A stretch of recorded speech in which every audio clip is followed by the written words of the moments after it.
The Biden-Harris administration has forced DEI initiatives into nearly every agency and program within the federal government. DEI initiatives destroy morale, decrease recruitment, and potentially violate federal law. These initiatives spread divisive and exclusive ideologies in our federal government workplaces, and taxpayers are left footing the bill. For these reasons, I support the Dismantle DEI Act. H.R. 8706 aims to repeal the federal DEI programs across the federal government. This bill prohibits funding for such programs and creates a new Civil Rights Act protection against requiring individuals to participate in such programs. The bill will lend legislative support to the incoming Trump administration's efforts to eradicate the Biden-Harris administration's entrenchment of leftist DEI policies in the executive branch. I urge my colleagues to support this necessary bill. I now recognize the ranking member for his statement on the bill. Thank you very much, Mr. Chairman, for recognizing me. I strongly oppose the so-called Dismantle DEI Act of 2024, and I confess that I'm really baffled as to where it's coming from or what it means. It directly overturns 5 or 6 different executive orders by President Biden. I don't have time to go through all of the executive orders that would become roadkill under this legislation, but let's just take one of them, which simply says that there should be equity in hiring for people who belong to communities who have traditionally faced systematic denial of equal treatment under the law. And then illustratively, it identifies disabled people, people who have faced discrimination based on their religion, people who live in rural communities in the country, veterans and military spouses, people from communities of color, individuals from communities that have faced discrimination based on sexual orientation and gender identity, people who face discrimination based on their status as students or not students, people who have limited English proficiency, and pregnant women, as well as people who face discrimination based on older age. Now look, the Biden-Harris administration, as you say, has made it a priority to bring in more veterans, military spouses, people living in rural communities, people who are parents, older Americans, people who have faced discrimination, and so on. That's because we're a lot stronger when we include everybody. That's what I understand these efforts are all about. A federal workforce that actually reflects the diversity of our country makes us stronger. And the largest employer in the United States has a responsibility to lead the way and to model what it means to be open to everybody. We know of our history where lots of the groups that I just mentioned were by law or by custom or simply by discrimination excluded from participation in the federal workforce. And we know that that's been true of African Americans. We know it's been true of Asian Americans. We know it's been true of Hispanic Americans. There's been discrimination against pregnant women, and so on. So all these executive orders do is to articulate a policy that's based on federal law now, because it's against the law to discriminate on the basis of all of those different categories that I mentioned. Now, that's my first serious objection I have looking at this legislation, which I don't believe we've had a hearing on.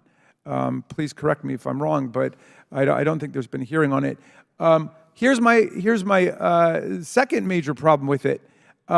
It not only says we're going to dismantle any effort that's taking place in every agency and department of the federal government to make sure that hiring is taking place consistent with American law and American values. But then it says anybody who was working in one of those offices suddenly becomes ineligible to be rehired or reassigned anywhere else in the federal government.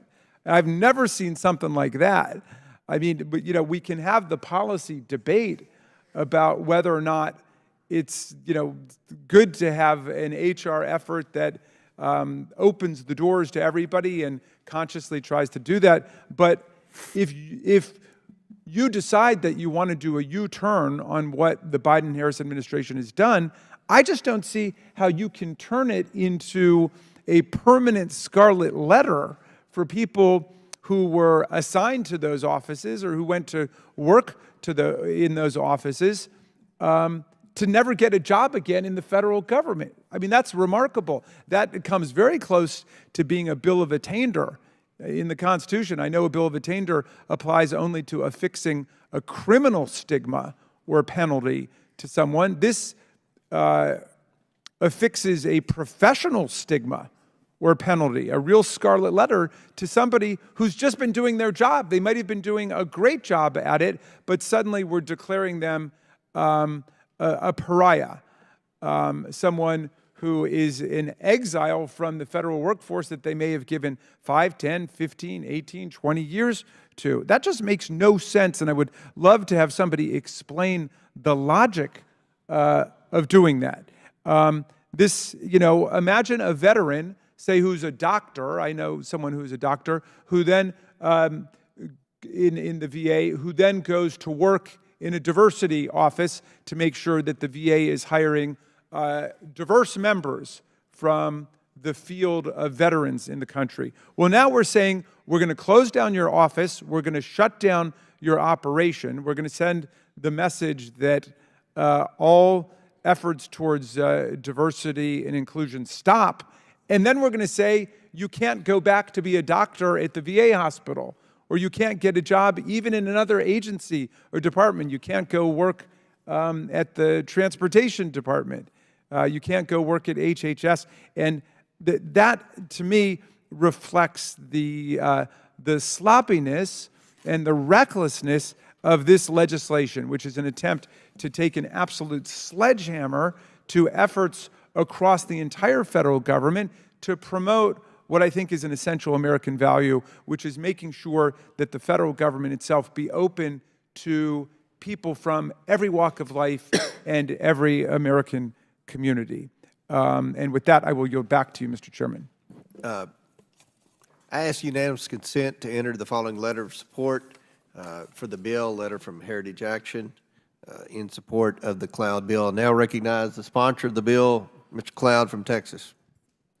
Thank you, Mr. Chairman.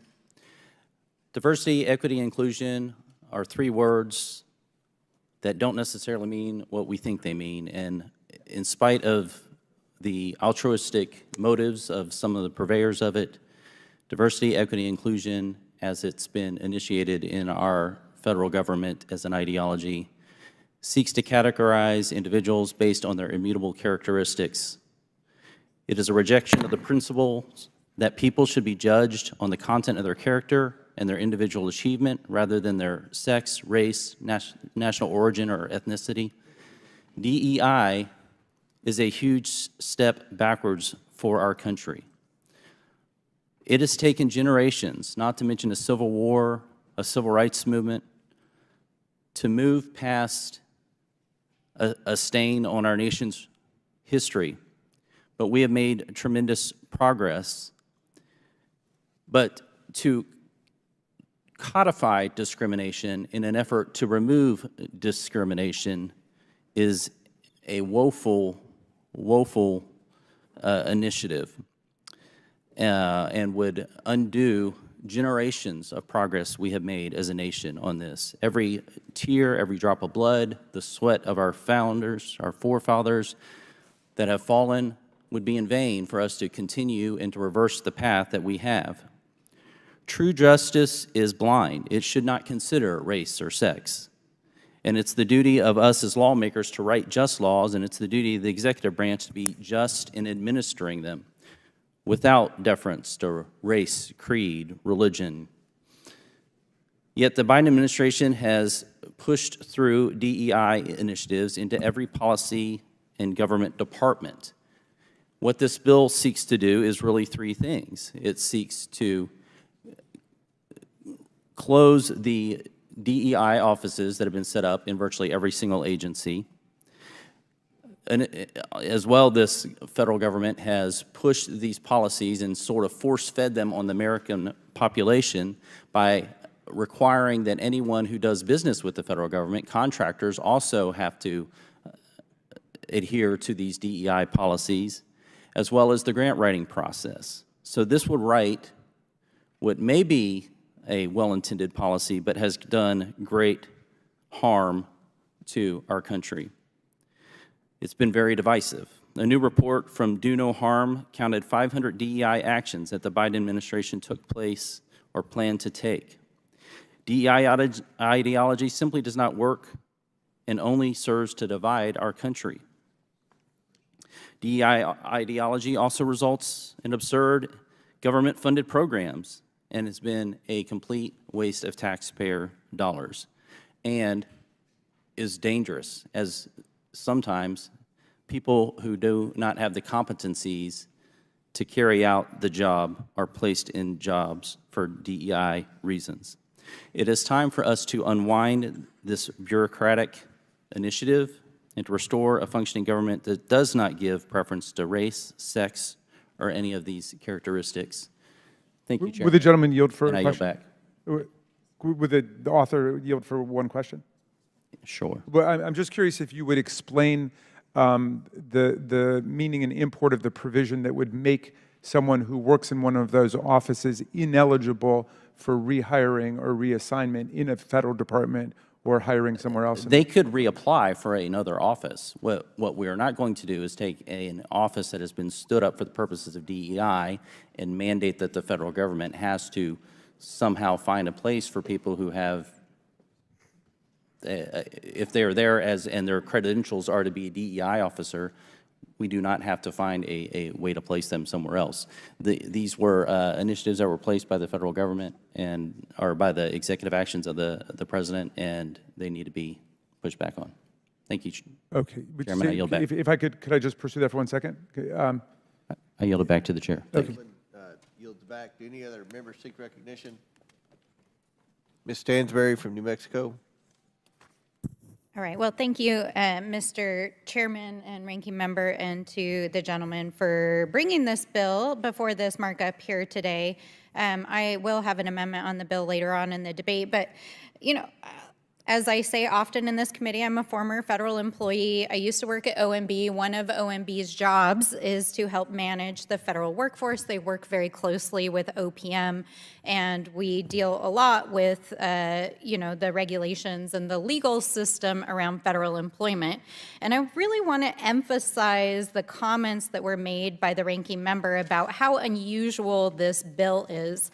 You know, we just had a letter introduced into the record from the Heritage Foundation that is supporting this bill because of misguided efforts to essentially stoke segregation, division, and create a victim-oppressor narrative, essentially, is what this letter of support says.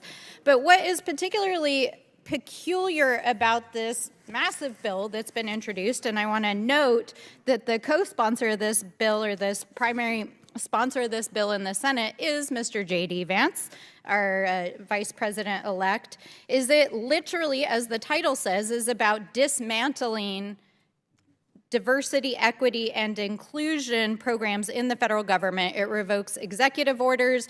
It amends the Civil Rights Act, and it amends other parts of the federal code that protect our federal employees. And then it has this peculiar section that the ranking member talked about, which is actually essentially creating lists of federal employees and contractors that would never be eligible to work for the federal government again. Now, we have a word for that in common parlance. We call it blacklisting. And blacklisting comes from the 1950s, when here in this House of Representatives, there was a committee on un-American affairs that was convened under Joe McCarthy. The purpose of that was to purge the federal government and to accuse federal employees and blacklist them from future federal employment. So I'd like to say, welcome to the new House Committee on Un-American Affairs and to the new McCarthyism, because we have arrived here today Will the with this gentlelady bill. yield? So let's talk about Will the what gentlelady exactly yield? is trying to be accomplished No? by this bill and by the upcoming administration, which the Vice President-elect is participating in here. Now, okay, let's take the argument to its logical extension that this is really about making sure that we have qualified individuals inside the federal government. So my question is then, why is the president-elect choosing absolutely unqualified cabinet secretaries to be at the head of every single agencies? We've got now a worldwide wrestling executive who's going to run education. We've got a sexual predator who was about to have a bipartisan report released by the House of Representatives to be our AG.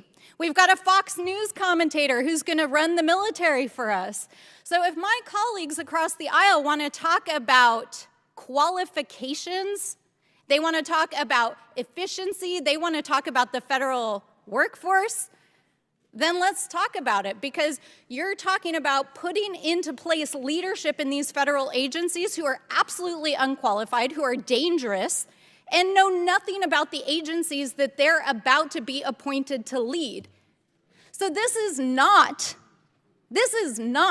about qualifications. This is not about having a qualified federal workforce. This is about laying the ground for the purge that they plan on January 20th and in the days afterwards. And we know that because the very organization for whom the chairman just submitted this letter of support is the Heritage Foundation, who wrote Project 2025, which gave us the blueprint for the purge itself and what they are planning inside every single one of these agencies. So we need to be clear-eyed about what this actually is and about what is trying to be accomplished, and why 4 weeks before we're about to adjourn for the holidays, the Republicans are bringing this bill to a markup without an actual hearing. This is modern McCarthyism. They are preparing for a purge. They are going after members of the federal government who are advancing because they are people of color, women, LGBTQ+, other members of our community who have been excluded systematically from participating in federal service and leadership positions, and then they're going to put their own unqualified loyalists in there to take out our federal workforce. That is what this bill is about. It's about creating a statutory framework to do that, and we're going to fight it every step of the way. With that, I yield back. The lady yields back. Any other members seek recognition? Mr. Chairman. We'll rotate back and forth. Thanks, Mr. Chairman. Mr. Biggs from Arizona is recognized. Then we'll go back. Thank you. I appreciate the gentlelady's statement. I assume that she's referring to Pete Buttigieg or Javier Becerra or Mr. Mayorkas, who were unqualified appointees of the current administration. I find that interesting. But I also find it interesting because this bill it has some interesting things in here. The first section, Section 1201, or Section 3, which is 1201, says that you cannot discriminate for or against any person on the basis of race, color, ethnicity, religion, biological sex, or national origin. That sounds, you're going to read that to my constituency and most Americans, I think they're going to say, hey, that's not a bad idea.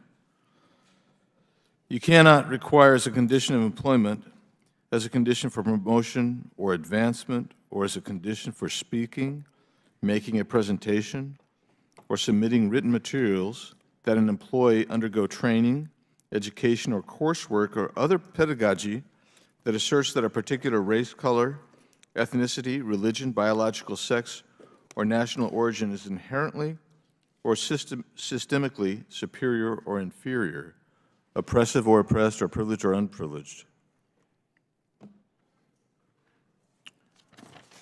I don't know.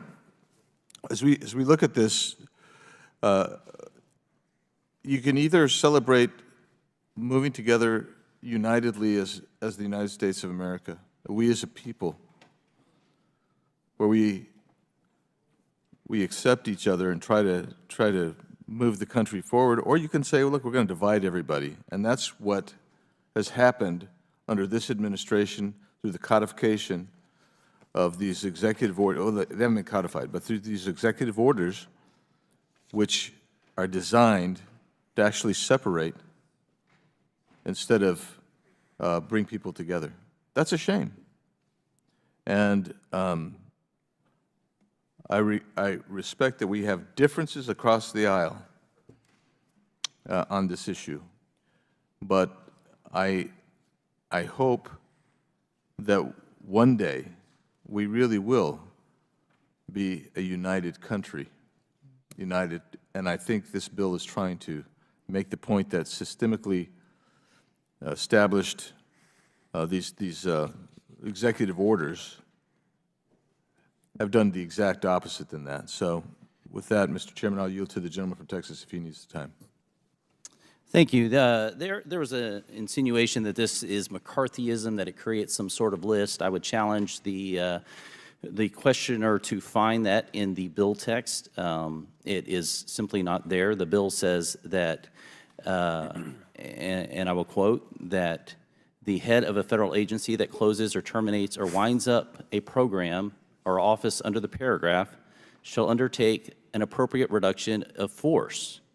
So if we have stood up an agency for the purposes of DEI, that we will reduce that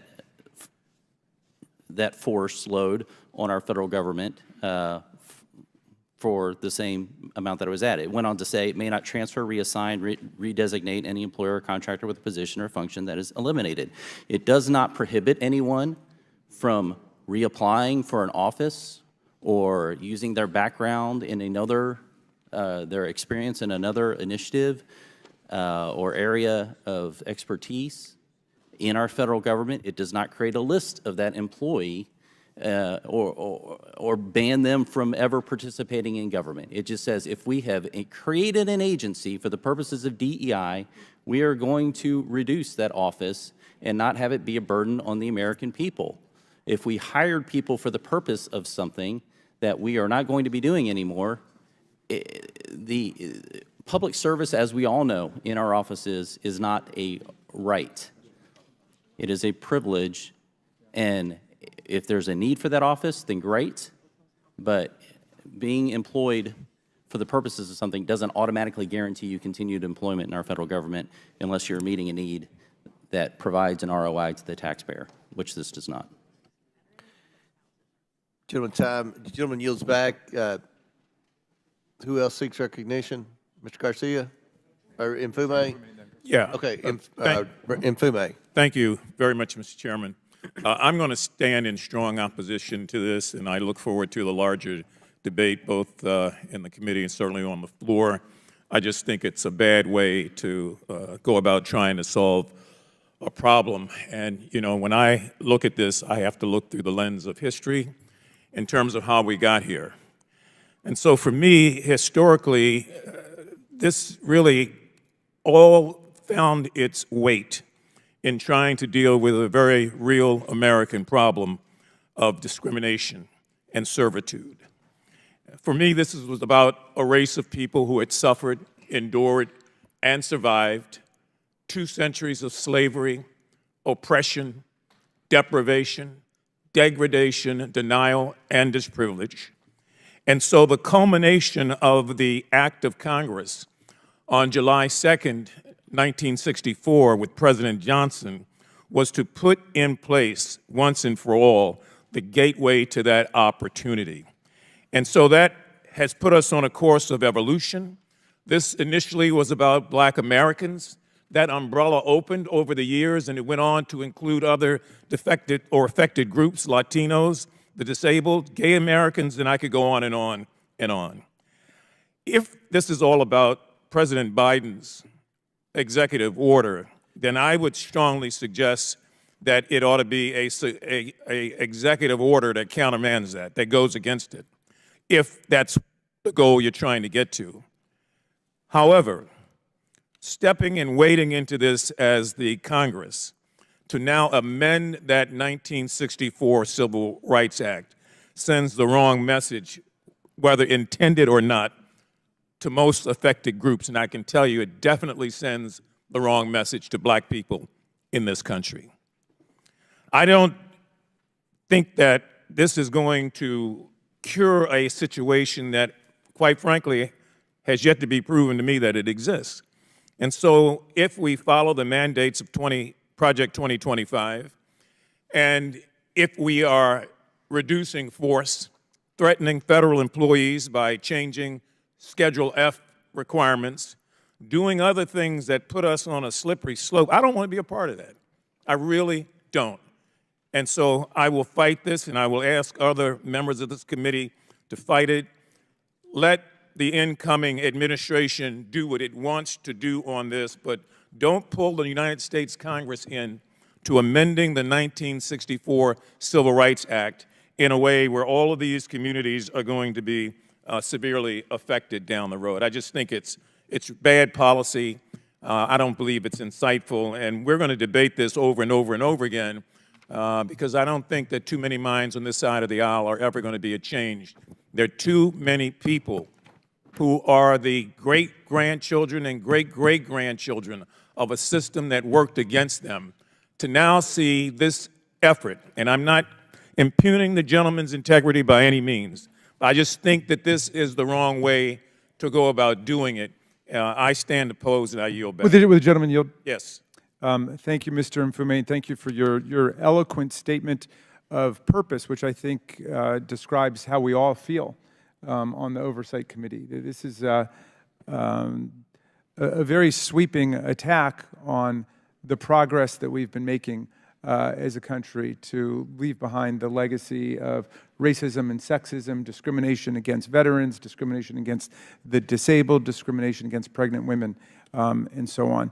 I want to say that to the distinguished gentleman whose bill it is, I appreciate the clarification that this is not an attempt to keep people who work in such offices ever from being rehired again. So that's a step forward. But I hope he understands that he is treating people who work in these offices completely differently from everybody else in the federal government, because right now we have several regulations and laws, including one that applies specifically to veterans. So that's the one in my mind. And let me tell you what it says. If a veteran's working for the federal government and the office closes that the person is in, then they have the ability to be reassigned to another office if they're qualified for the job, and if obviously the job has got to be legal. You're making jobs like that exist in a DEI office illegal now. So, but if there's another lawful position open, these people would not be able to be reassigned to them or be put into them simply because they had worked on diversity before. And that strikes me as a very radical statement, and I don't know anything like it in the civil service or the personnel law. And thank you for yielding, Mr. Mfume. Thank you, and reclaiming my time. Mr. Chairman, I've got 3 unanimous consent requests for submission into the record. An official statement from the American Federation of Government Employees, of the AFL-CIO, an official statement from Mark Morial, the President and CEO of the nation's National Urban League, and an official statement of the Human Rights Campaign, all in stark opposition to the bill. Without objection, so ordered. Who else seeks recognition on the bill? Mr. Chairman. Is it, who, I can't even remember. Okay, Mr. Garcia. Thank you, Mr. Chairman. I'll get him next. I do agree with the comments that have been said from House Democrats on the committee. I wanted to say a few things. I think we all want our agencies to serve the American people as efficiently as possible. We want to make sure that our federal employees are the most qualified and dedicated people to our country and our government.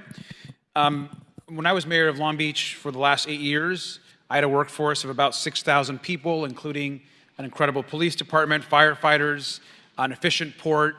And one thing that I'll tell you that folks in my community value about working in our city was that they were working with diverse personalities, diverse people, folks that they learned from, that they made their work better, and vice versa. And so we know that inclusive workplaces actually also retain and are ways to recruit top talent. And so this type of actions and this bill does exactly the opposite of that. And in fact, I believe we will recruit less qualified individuals when you start removing incentives for diversity and for creativity in the workplace. And clearly this bill has nothing to do with good government. There's no common sense. And unfortunately, it's about purging, in my opinion, Donald Trump's enemies. Now, if the majority wants to make sure that our government runs more efficiently, they should start, and certainly the president-elect should start by actually appointing qualified people to run these government agencies. I mean, the nominee so far has been quite embarrassing as we've heard them from the president-elect. I mean, you have a Fox News personality for defense secretary. You have RFK Jr., who doesn't believe in vaccines for health and human services. You have Tulsi Gabbard, who has praised dictators and essentially, in my opinion, is a Russian propagandist for our intelligence services. You have Matt Gaetz, who has been accused credibly of sexual misconduct and a bunch of other horrific actions.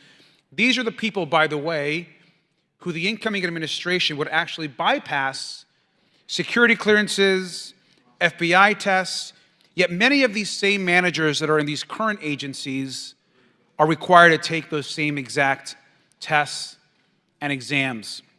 And so I think this is incredibly hypocritical when there are same members of this committee who are praising those agency heads that are going to be coming in who have had little scrutiny, and yet they want to remove important programs around diversity, around supporting all people, around uplifting equality within our government. So I strongly oppose this bill. I think this is moving us completely backwards and quite frankly violates a lot of the progress that we've made in the civil rights era. And so with that, Mr. Chairman and our ranking member, I yield back. Chair now recognizes Mr. Higgins from Louisiana. Thank you, Mr. Chairman.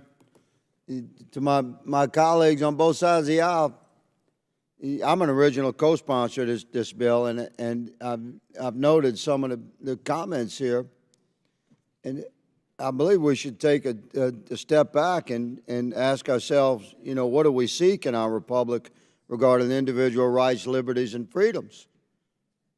And do you believe in those core tenets of our republic or not? We have an opportunity before us with this bill to push back against it. The ranking member mentioned a sweeping attack. Yes, this is what we have suffered.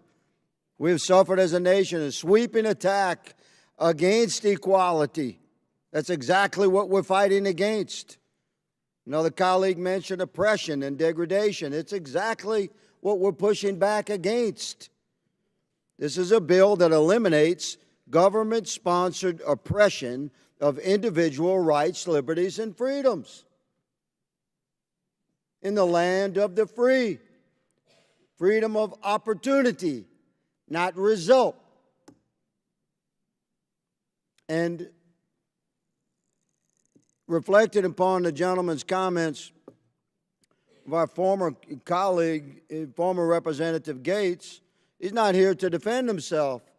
So let me speak on his behalf for all Americans accused of any crime at any level.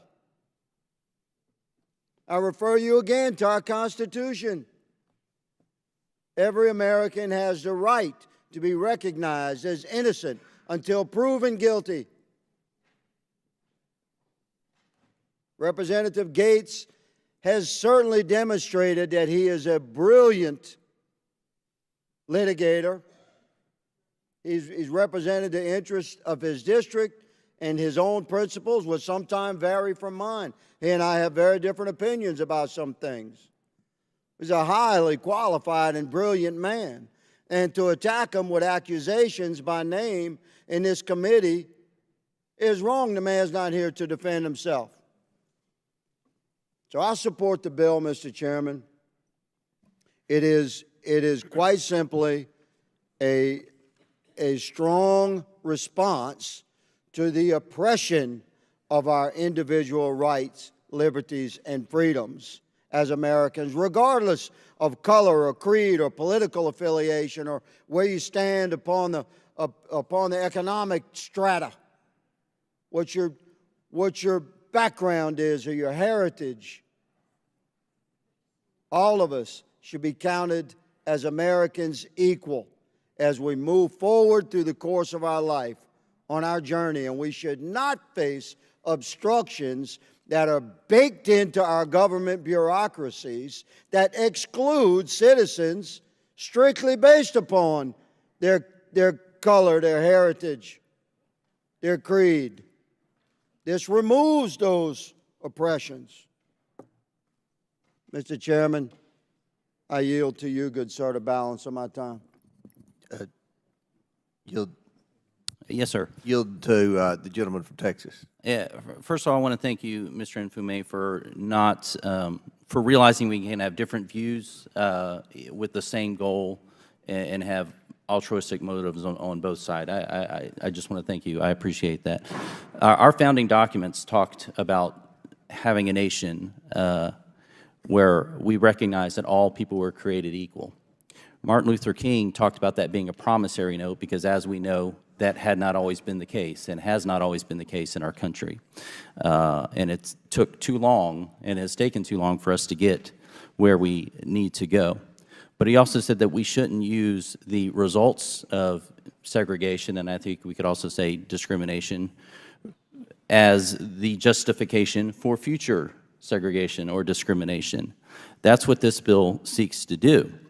It seeks to reverse some of the policies that have, instead of looked at merit or qualifications or the like, and institute a policy where you are hired on those things instead of where the first thing we look at is factors about our character, our personality, our skin color, our sex, whatever the case is in qualifications for a job.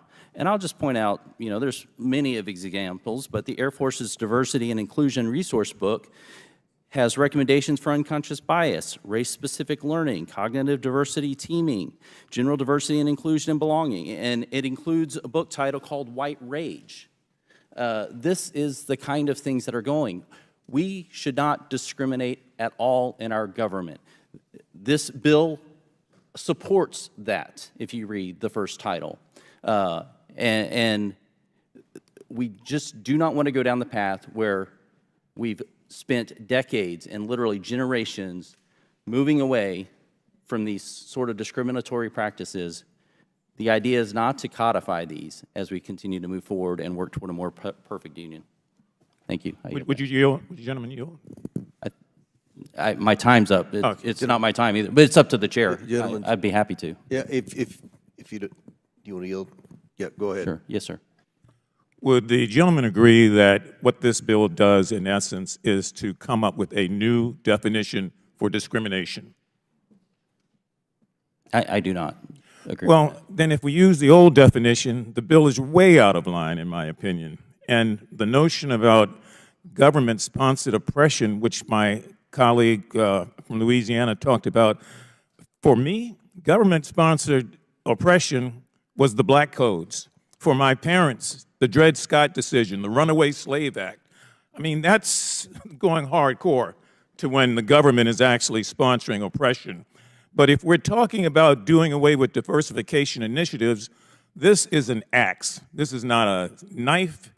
It's not pinpoint. It's an axe, just to do away with everything under this new discrimination, which leaves a lot of people unprotected, a lot of people out of work, government employees and private sector employees to some extent. But most of all, it doesn't solve the problem. It doesn't deal with the real problem of discrimination, racism, and the things that we have come to abhor and say and pledge that we're all against. This is just so broad that I believe that, as I've said before, I'm going to stand in opposition to it. And I can only talk about this from my perspective as a black man living in America. And I'm telling you, it's the wrong thing and the wrong way to do it. And I would strongly suggest, as I said, and I'll yield back, the gentleman who's kind enough, and the chair, I really believe that in this instance, the Congress should not be wading in to amend the Civil Rights Act of 1964 because of an executive order by a president that you may or may not like. That ought to be undone, I think, by another executive order if you're going to do it that way. But to do this, I just can't support. I yield back. Gentleman's time expired. Any other members seek recognition? Ms. Lee? Yeah, Ms. Lee, you recognize. Thank you. Thank you, Mr. Chair. I'm not in favor of the Dismantle Diversity, Equity, Inclusion Act, or what it maybe would more aptly be called the dismantling any semblance of support or opportunity for certain American acts. We know who those Americans are, Americans who have not enjoyed centuries of unfair advantages by keeping others enslaved or segregated or disenfranchised or incarcerated or redlined or gerrymandered or excluded by law. Americans who've lived with disabilities or had their relationships criminalized or their gender expression demonized. If we're being honest here, this bill, which will wipe out every diversity, equity, and inclusion program in our federal agencies, plus those who contract with us, plus those who receive grant money, plus our schools, is nothing new. This is just the final piece of a decades-long obsession with targeting and dismantling anything that might give marginalized people a fair shot, including DEI programs, which honestly started the second the Civil Rights Act passed. Policies like affirmative action and diversity, equity, inclusion are the closest things we've had to the mythical bootstraps that some of my colleagues insist historically and currently harmed communities need to pick themselves up by. After centuries of efforts to keep us out of schools and universities, from jobs and elected office, Republicans targeting these policies are no accident. Why do predominantly conservative white men believe that the success of a black person or the opportunity or access of a black person is an existential threat to them? DEI is not given any unfair advantage that society itself does not already confer on certain Americans. It merely exists to ensure that all other people, that women, minoritized folks, queer folks, disabled folks, have the same opportunities to succeed and thrive in our workforce and our schools as people who have not had those opportunities systematically and legally stripped from them do. Is our country not greater when all of us have opportunities to succeed and contribute and survive? Our success and our survival as a nation is bound together. Diversity, equity, and inclusion programs only exist to band-aid over decades, hell, centuries of discrimination against people's skin color, their religion, disabilities, gender, or sexual orientations, you name it. Contrary to Republican conjecture, remedying past discrimination is not, in turn, a discrimination. And we're not going to sit here and pretend racism is over just because one black person on the Supreme Court agreed that it should be. What DEI does not do is give some kind of magical pass to better jobs, like some of our colleagues are implying. That middle word, equity, does not mean more than or better than. It means treating people fairly and impartially. It means working to fix generational and systemic discrimination to the betterment of all of us in all of our institutions. But instead, Republicans are trying to bastardize the term DEI to be a slur. When Justice Ketanji Brown Jackson was up for confirmation and when Vice President Harris was added to the ticket, they called them DEI hires. They want you to believe that a Harvard graduate with over 20 years of experience, who happens to be a black woman, is not qualified, but a Fox News personality is qualified to run the Department of Defense, and the WWE executive is qualified to run the Department of Education. Let's be real. There is an attempt to create a direct correlation between our race, being a black person, and our qualifications. So much as to say that there is no way to be a black woman. There is no resume that a black person could have that would qualify them unless that black person is a Republican. And there is a quota there. And while all of this has happened at the top level of our government, I can promise you these same things are happening on every single level of government and private sector. But those people don't have a national platform to speak out against discriminatory treatment. Where is a federal worker supposed to turn when another coworker says a racist comment to them in the break room? Where is the same-sex couple who is denied housing supposed to, because of their relationship, supposed to turn? Where is a pregnant woman who was fired for being pregnant supposed to go? Often the only place that they have to give them recourse are the diversity, equity, and inclusion programs. These folks just want to do their jobs, serving the American people in an environment that feels safe and supports them. Making work a better, safer environment for some does not mean it automatically is worse for others. And those complaining about DEI training are probably the ones who need it the most. My Republican colleagues have got to stop punching down on already marginalized communities and face their own fears of a level playing field privately. It's shameful. I yield back. Gentlelady yields back. Any other members seek recognition? Mr. Burleson from Missouri. Thank you, Mr. Chairman. We just left this room last night listening to a FEMA director who was apologizing for the failures of her agency, an agency that, by the way, made its top priority and its focus and mission on diversity, equity, and inclusion. You would think that their mission and goal should be on providing aid and support to the American people in times of disasters. Just months ago, we had another individual sitting at this table during a hearing who was apologizing for the failures of Secret Service because of the events that happened in Butler, Pennsylvania. A same agency who made it their number one priority not to protect key individuals. It's not their number one priority. The number one priority is diversity, equity, and inclusion. And look, I think that what's happened here and what I think that we may not understand is I think we perceive DEI as a shift from the Civil Rights Act and into, instead of discussing equality of opportunity, we're now focused on the equality of outcome. And it's only common sense, it's only logical that you cannot dictate an equality of outcome unless you eliminate the equality of opportunity. This agency has done that. In my opinion, they have moved on from the Civil Rights Act and moved on towards this equality of outcome, which, in my opinion, is shoehorning some form of Marxism into what is a noble cause, which is to try to root out and eliminate discrimination in the workplace. And so that's the motivation behind this, and that's why I'll be supporting it. Gentleman yield. Does the gentleman yield? Someone asked if you. Does the gentleman okay, yield? Stansberry asked. Okay, no. Gentleman's time's expired. Any other members seek recognition? Yes, Ms. Presley from Massachusetts. Thank you. This bill titled the Dismantling DEI Act is an utter disgrace. Having sat and read the text in preparation for today's markup, I have yet another example to tell my constituents about the unserious work of the Republican Party. Now, I'll work with anyone serious about progress who wants to center the people who call this country home. This isn't it. The Committee on Oversight has the broadest jurisdiction in the entire House of Representatives to investigate any topic it chooses, but we are debating legislation that denies the sky is blue, water is wet, and racism is real. The major provision of the bill says to ban anything that acknowledges racism. And a few pages later in the exact same bill, there are multiple provisions discussing the presence of racism. This Republican approach is as predictable as it is nonsensical. On one hand, they're saying that racism does not exist. On the other hand, they are saying there is rampant reverse racism. Well, how do you reverse something that never existed in the first place? Riddle me that. While this Republican policy may have a new name, it's the same old tired game. Look, y'all are entitled to your opinions, but not a denial of the facts. Do you all know your history? Do you know American history? The original Constitution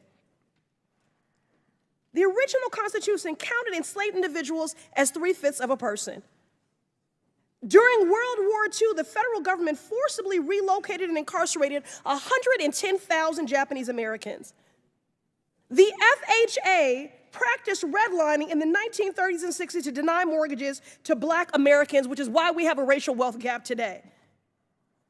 I could go on. The GI Bill, which is supposed to be race neutral, denied access to Black Americans, denying them equal access to education and housing benefits, which is why we do not have generational wealth. Don't talk to me about merit when those Black servicemen fought for our freedoms. And I'd also just like to take a personal note of privilege to say, please keep Dr. Martin Luther King Jr.'s name out of your mouths. Yes.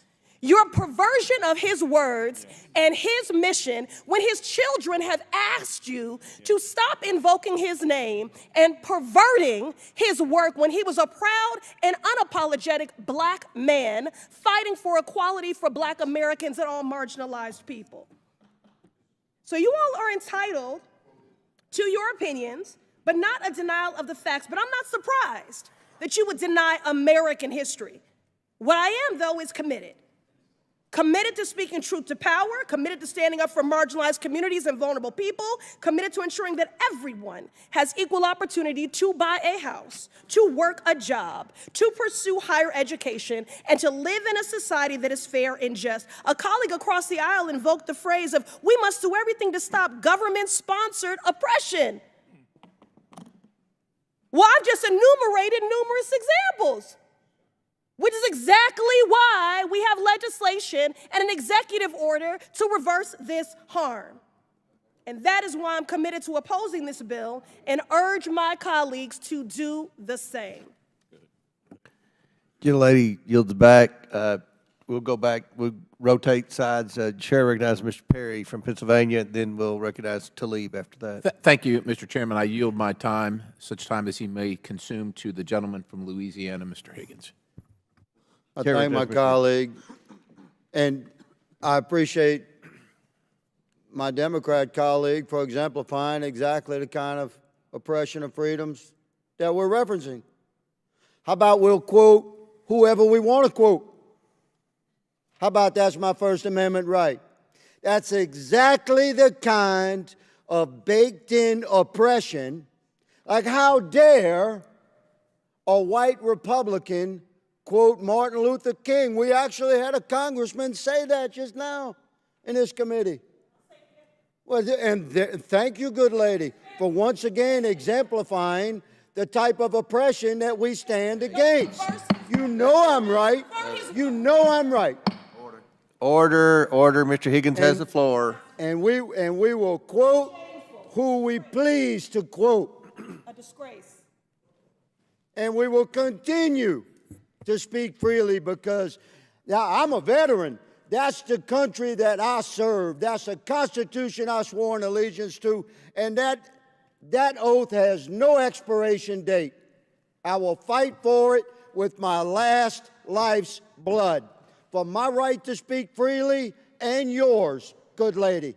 You will never hear me saying, how dare you quote anybody you please to quote.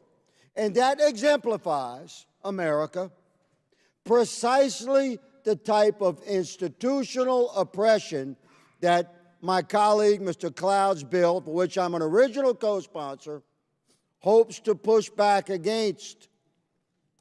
But Mr. Higgins, have you read your own bill? Have you read to your me. own bill? Because it is trying to regulate speech. It is actually Hey, Ms. regulating Stansberry, you're out of speech. order. Ms. I yield Stansberry, back you're to out of Mr. order. Perry. It's Mr. Perry's time.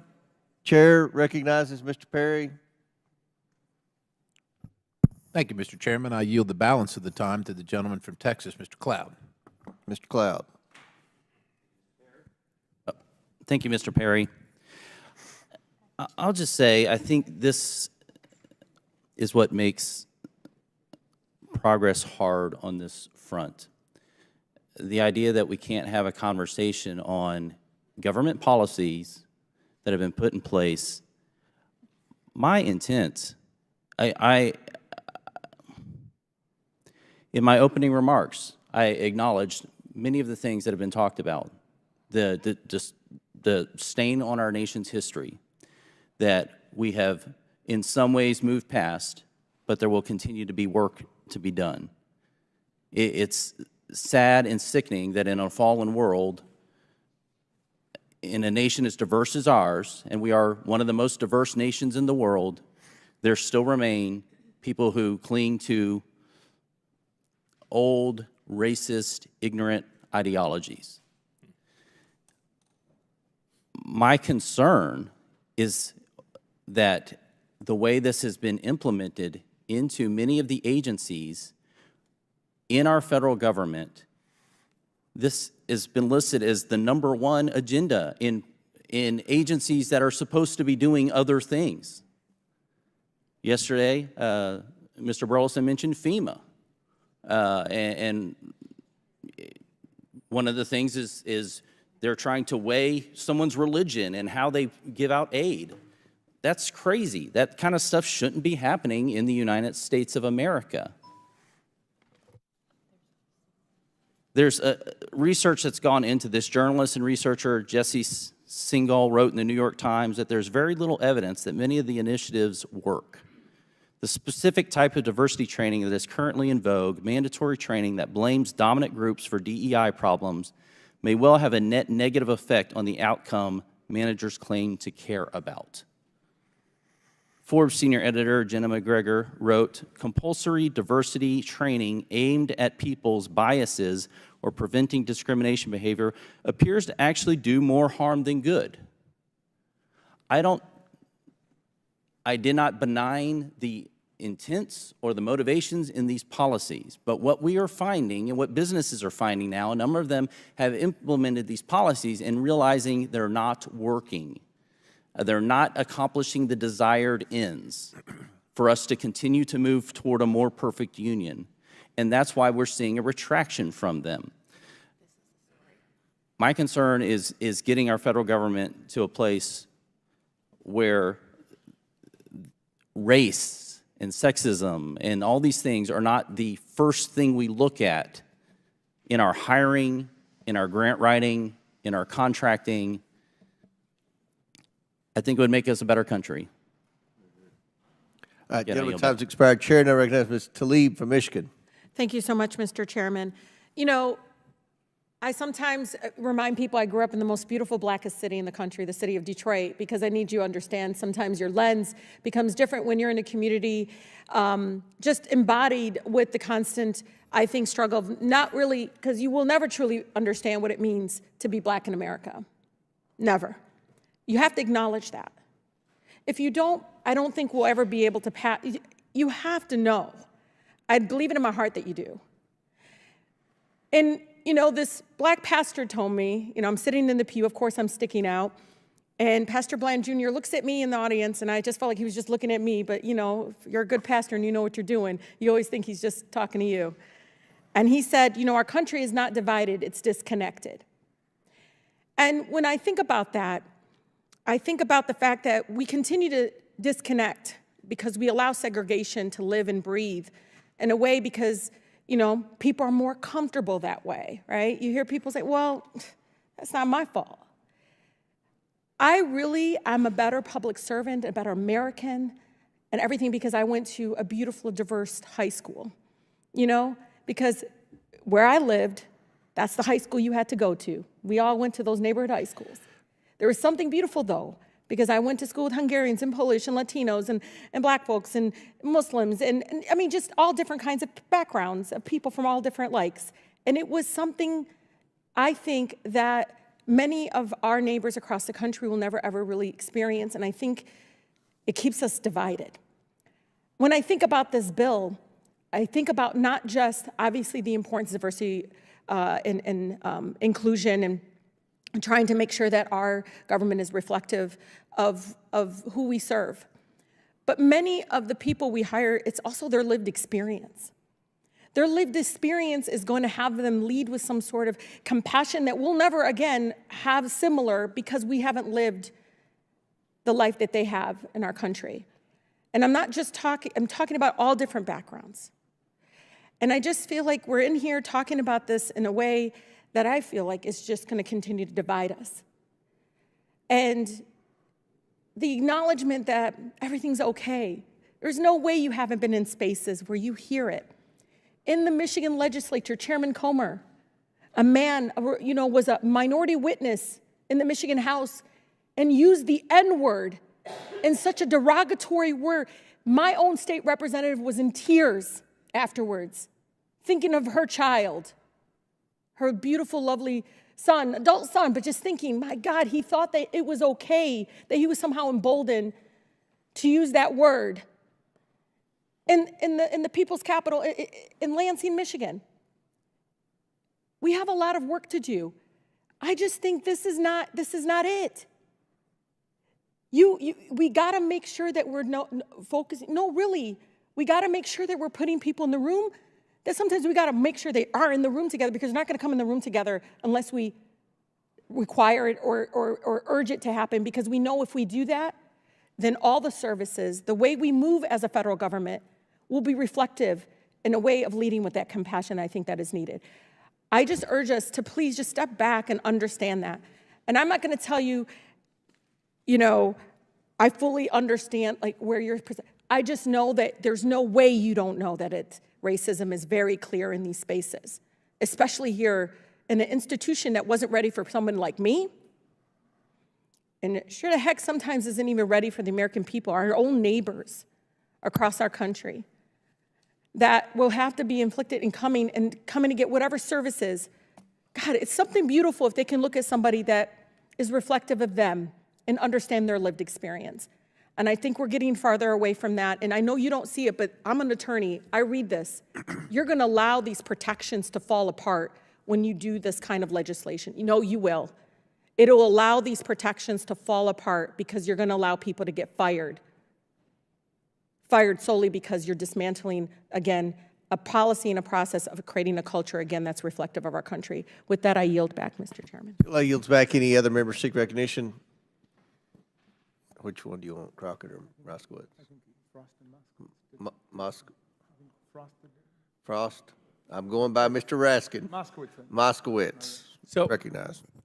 So I really have a question for the sponsor. So I've been sitting and listening and trying to hear your intent and talking about discrimination. But the problem is that argument falls apart on page 6, line 17 through line 20. And in fact, if you're sincere about your intent of the bill, what I would tell you is you should delete those lines. Because actually those lines are actual new discrimination. See, you want to get rid of an office. We may disagree with it, but you can get rid of an office. You want to change policy. We may disagree with the policy you want to change, but here actually in those lines, you are creating second-class federal employees. You're creating new discrimination. May not transfer, discrimination. May not reassign, discrimination. May not redesignate any employee, discrimination. Those are protections that every other federal employee in every other office in the federal government gets. It's a right and a privilege that they get. But you're going to remove that from these people, not an office. Fine, I disagree with it, but it's an office. Not a policy. Fine, we disagree with it, it's a policy. This is people now. Now you're going to the people. You're saying, because you worked in an office that we don't think should exist, because you worked there, we're going to remove protections that every other federal employee gets, but not you, because we disagree with the office you worked in. That is straight up discrimination. And so listen, if you're serious about wanting to change the office and the policy, you should remove those lines, because the entire argument falls apart when you want to treat the people who work there completely different than anybody else. And I'm happy to yield the rest of my time to the ranking member. Thank you so much, Mr. Moskowitz, and thanks for that powerful statement. That was the thing that jumped out at me when I first read this. This wasn't just a change in programmatic direction. It was an attempt to strip federal workers who were doing nothing other than their job, as it was defined to them and described to them, of essential civil service protections that occur to everybody who works in the civil service. And again, there's a general regulation that deals with that. There's one specifically for veterans, saying if a veteran is working for an office, say it's one of these offices that closes, that veteran has the opportunity to be reassigned to another job that he or she is qualified for, doing not the same work, but the new work of the new office. And yet, this seems to paste a scarlet letter on them saying, you worked in now the politically incorrect, ideologically disapproved office the reviled DEI office, and now you're going to have less rights than everybody else in the workforce. You'll be fired, and it does sound like from the author, at least they could reapply. I think it would clearly violate equal protection in the First Amendment for them not even to be allowed to reapply. But why would we set up a two-tier system where there are people who work in the federal government and then people who worked in the federal government for DEI? And it does, I think, cast a pall over the whole legislation, which obviously is touching, a lot of nerves. And, Mr. Cloud, I respect, the spirit with which you offer this legislation, and I respect the fact that you are not in denial of what so many of our members want to point out, which is that our history is one that begins, of course, with slavery and the denial of rights of African Americans. In the Dred Scott decision, Chief Justice Taney, unfortunately of Maryland, said that the African American has no rights that the white man is bound to respect.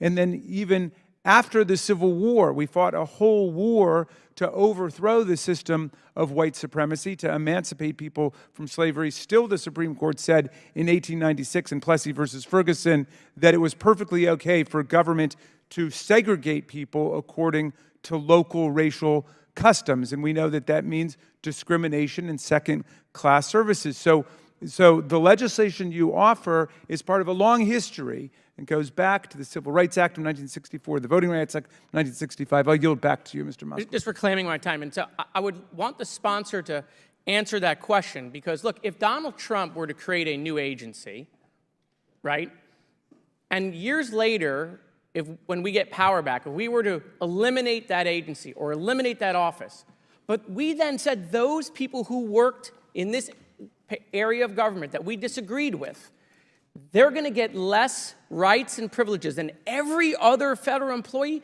you would be jumping up and down that we were treating Trump supporters different. And so what I'm saying to you is, if your intent is to change policy, and if your intent is to eliminate an office, we may disagree with that, but don't punish the people who work there and treat them different than everybody else, and then say this is about trying to change discrimination. I yield back. All right, gentlemen, time's expired. I think we go back and forth. Do you want me to answer? If you want to answer the question, feel free. Sure. The first thing I would say is sometimes in Washington, and this is a bipartisan issue, we can tend to think that the American people exist to support the federal bureaucracy. I do not adhere to that belief. I think the bureaucracy exists to serve the American people. Having said that, we do want our federal workforce treated right and properly and justly.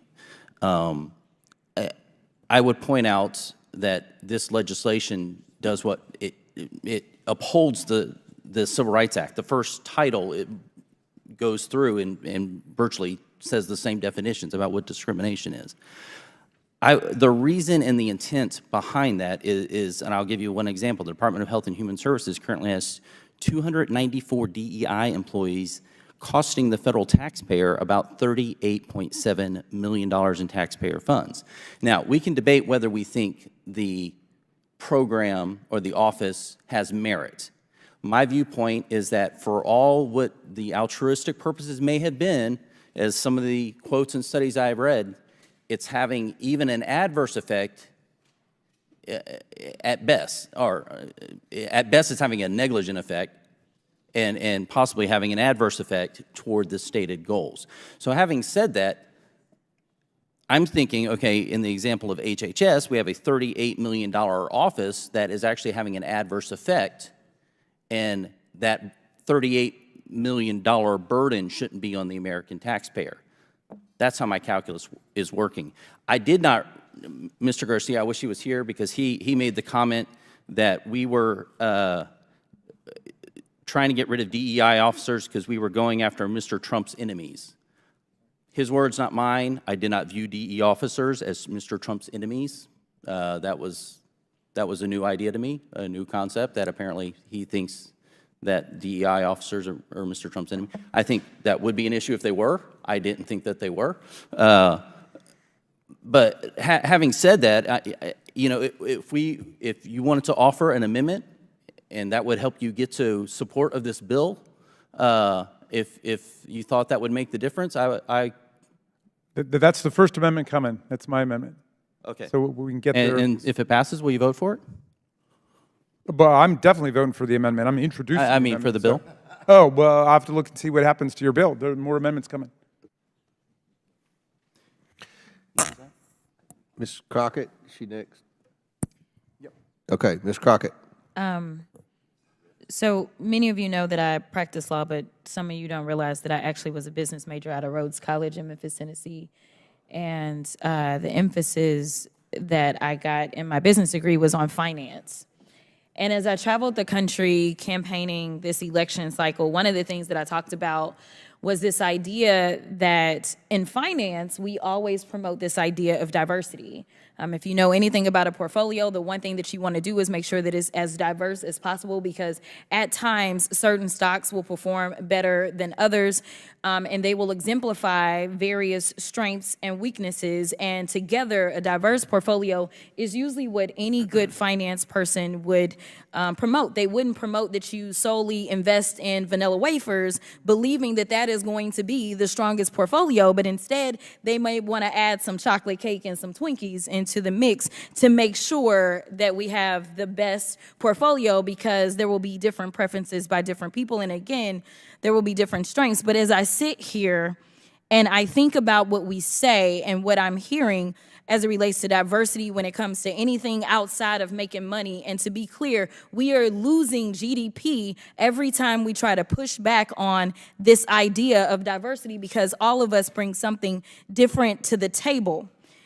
But you consistently said over and over the word oppression, and every time that you said it, it was almost as if I was hearing nails on a chalkboard, because it seems like you don't understand the definition of oppression, and I'd ask you to just refer to Google to help you out.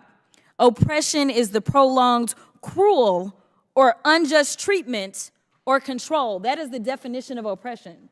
And so as I sit here as a black woman who practiced civil rights, let me tell you, the reason that my colleagues wanted to make sure you understood the same black history that your side of the aisle wants to delete out of classrooms is because you can then misuse words like oppression. There has been no oppression for the white man in this country.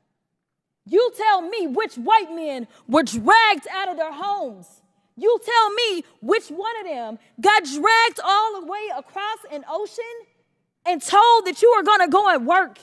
We are going to steal your wives. We are going to rape your wives. That didn't happen. That is oppression. We didn't ask to be here. We're not the same migrants that y'all constantly come up against. We didn't run away from home. We were stolen.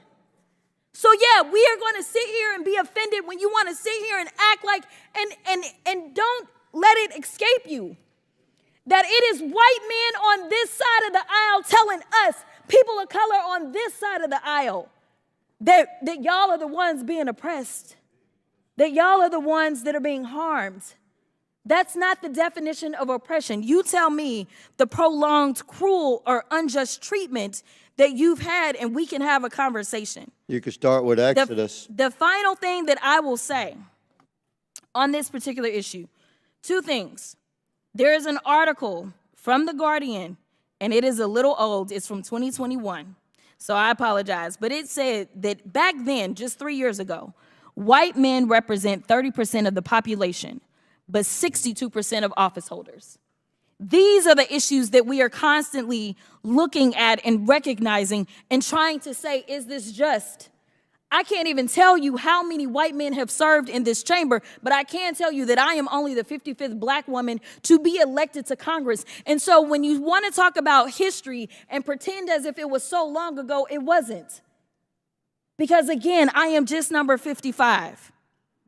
Finally, when we start to talk about what do these numbers do as we're trying to say that diversity, equity, and inclusion is the problem, the reality is that when it comes to financial performance, companies with more diverse workforces are more likely to outperform their competitors. Companies in the top quartile for racial diversity are 35% more likely to outperform their peers on profitability. Companies with diverse executive teams are 25% more likely to generate greater profits. Diverse companies earn 2.5 times higher cash flow per employee. Diversity works. And until you can show me data that says otherwise, I think that we need to go back to being a country that listens to experts and gets out of our feelings and recognizes, again, that racism is real in this country, and until we stop pretending that it's not, we will not solve the problems that we are consistently facing, and that will bring real unity that we seek when we're looking for a more perfect union. Does any other member seek recognition? Seeing not, or do you, okay. Seeing not, what are we doing? For what purpose does the ranking member seek recognition? I have an amendment at the desk, Mr. Chairman. Reserve a point of order. State your point. I'll reserve a point of order. Okay, yes. The clerk will distribute the amendment to all members. The committee will suspend while we distribute the amendment.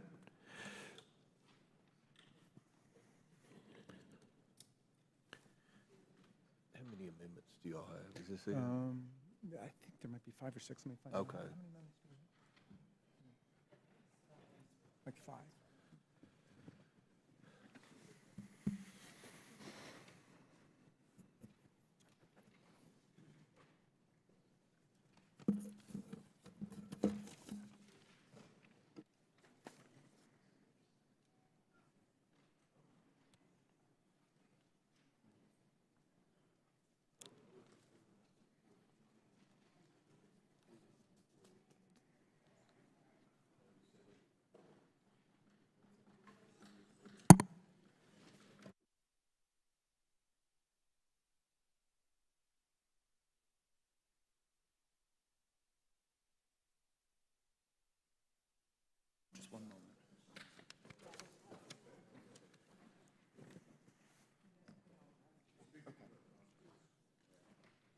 Ready?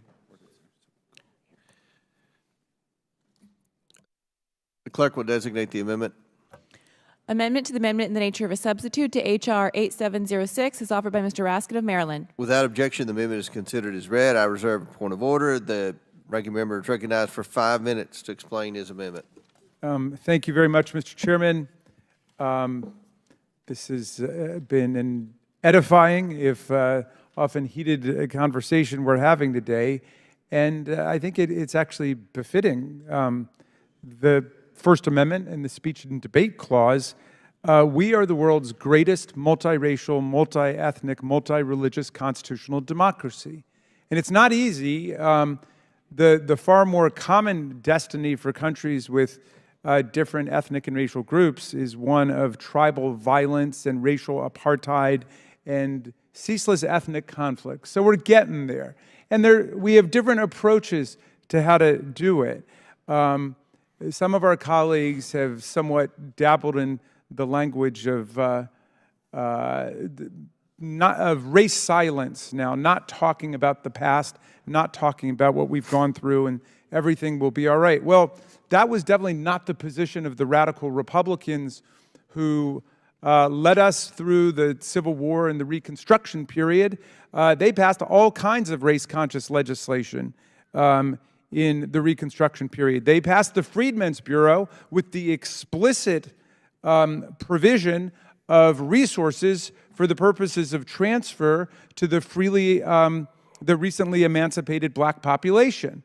The radical Republicans led Congress in passing legislation to establish schools for black people, not integrated schools, but schools for black children, explicitly race-conscious, because they understood that the meaning of the 14th Amendment and equal protection and the Reconstruction legislation was not just to create some sterile notion of color blindness, which was not in the 14th Amendment or any of the debates about it. It was to actually help people get up after centuries of oppression, as my colleagues have described it, after centuries of violence and dispossession and legalized slavery and subjugation and control. So we have a difference now, I think, substantively about whether it's best to deliberately and consciously open government up, and not just to black people and Latino people, but open it up to other people who've been traditionally left out, including veterans, including people in rural areas. Your legislation would overturn all the executive orders that deliberately try to get the government just to think about getting applicants in the door who come from traditionally disfavored and discriminated against communities. But we understand, all right, we've got an honest difference of opinion about that. But I want to go back to what Mr. Moskowitz was saying, which is even if we disagree about the validity or the utility of these programs, and we think that they've been very successful in terms of opening the government up to the whole country and being very effective and productive for America.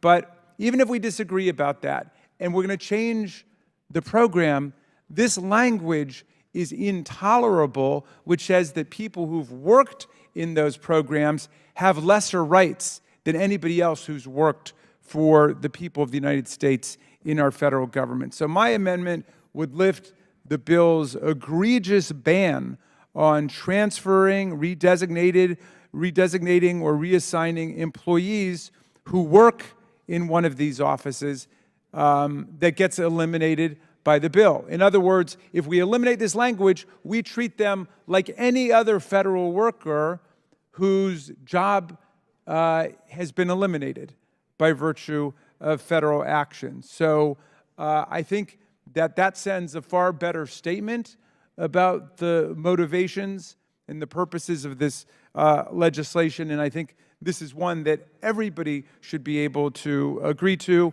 And with that, I submit it to the wisdom of the committee. Mr. Chairman, I yield back. Gentleman yields back.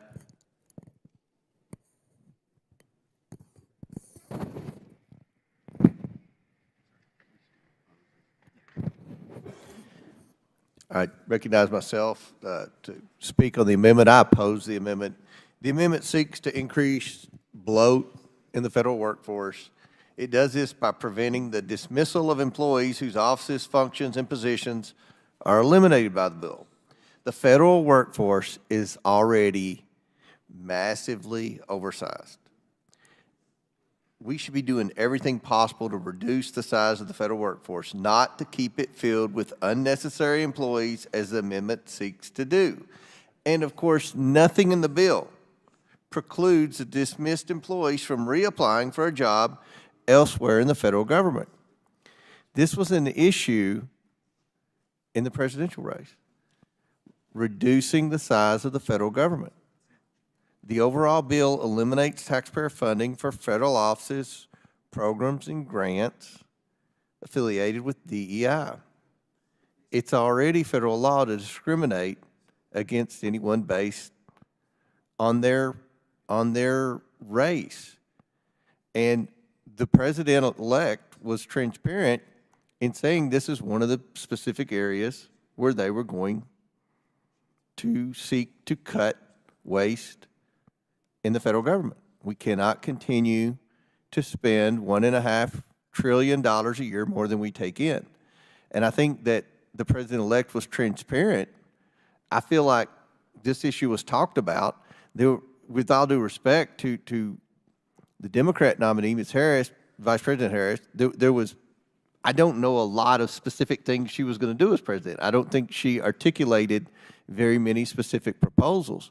One of the proposals that President Trump talked about was eliminating all the unnecessary DEI. And we've talked about how many positions have been created over the last 4 years.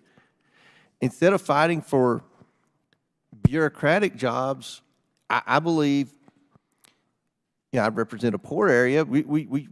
And obviously there are poor minority districts. We should be fighting for investment, fighting for entrepreneurism, fighting for ways that we can lift up communities that have been impacted by poverty, like many of the communities I represent, many of the communities that are represented by minority members. We can do this. And I think that's what the American people want. The government's not the answer. The private sector is the answer. We need to be more efficient in government, and we are going to be more efficient in government. That is the mandate of the American people. So I oppose the amendment. I support the bill. And now I seek, Mr. Moskowitz, you seek recognition? Thank you, Mr. Chairman. So, listen, I have agreement with my colleagues across the aisle on wanting to shrink bureaucracy, wanting to decrease the size of federal government. That's a valid point. I think DOJ is going to try to do that, right? And you're seeing Democrats come out and support that. Chris Coons did that. Senator Coons did that the other day. What this amendment is saying is it's not allowing the federal government to stay the same size. What we're saying is as you eliminate an office, as you change a policy, if there are jobs available that they can transfer to, just like every other federal employee, then they should be able to do that. What you're doing is that federal employees have certain protections and rights that they get. And what you're saying is the federal employees that worked in this office aren't going to get those rights. All these people aren't going to get to stay, right? They're not all going to get to stay. That's not what this amendment is doing. This amendment isn't saying, okay, yeah, change the policy, eliminate the office, but then let everybody stay somewhere else. That's not what the amendment is doing. What the amendment is doing is saying they have certain protections, certain rights as every other federal employee in every other office. And what you're saying is because you worked there, you're not going to get those protections. I'm telling you, it is very dangerous, and I can guarantee you the favor will be returned, because that's how this place works, right? You didn't like the other day that Trump houses were skipped in FEMA. I agree with you. It was unacceptable. They were specifically given less rights and privileges and available federal help because they supported the president. If Trump creates an office that later gets removed, those people who worked in that office should not get less protection. They shouldn't. But that's what you're now saying. You're now saying where we have political differences and policy differences, if you work in that office of political difference and policy difference, you're not going to be treated like every other federal employee. So it's not about keeping the federal government the same size. Don't mix the message here, because I'm with you on that. But I really think you should take the ranking member's amendment. It really doesn't change your bill. It just doesn't allow a new precedent to be started that we're creating different classes of federal employees. Will the gentleman yield for a brief response? Sure. It's your time, correct? It is. Thank you. I think the gentleman from Florida, Mr. Moskowitz, made valid points earlier. He makes valid points now. And having read the sections and sentence that Mr. Moskowitz has referenced, very specifically on page 6, paragraph 2 says no reassignment. The head of a federal agency that closes, terminates, and winds up a program or office under paragraph 1. Then there's subparagraphs A and B. Subparagraph B says, may not transfer, reassign, or redesignate any employee or contractor with a position or function that is eliminated by operation of this subsection. And I believe that the gentleman is stating that if you close down a DEI department and you have a qualified employee that would like to transfer to the construction supervision department, that executive authority within that bureaucracy should be able to transfer that person from the DEI department to the other department. Is that correct? If that job were available. If that job was available, yes. That would be a right that every other federal employee would have. I concur with that concept, but the ranking member's amendment is far more broad. So I'm going to oppose the ranking member's amendment because it eliminates the entire section of 101. But if you were to offer an amendment, specifically what we're describing, I would support that amendment. I yield. Everybody yield back. Any other members seek recognition? Mr. Mr. Well, we was Moxlowitz, now Mr. Cloud. Okay, Ms. Stansberry. All right, thank you so much, Mr. Chairman. I want to rise in support of the amendment and reiterate, but also explicate a little bit on this concept. So, you know, you learn a lot about a bill not only by what it says, but by what it doesn't say.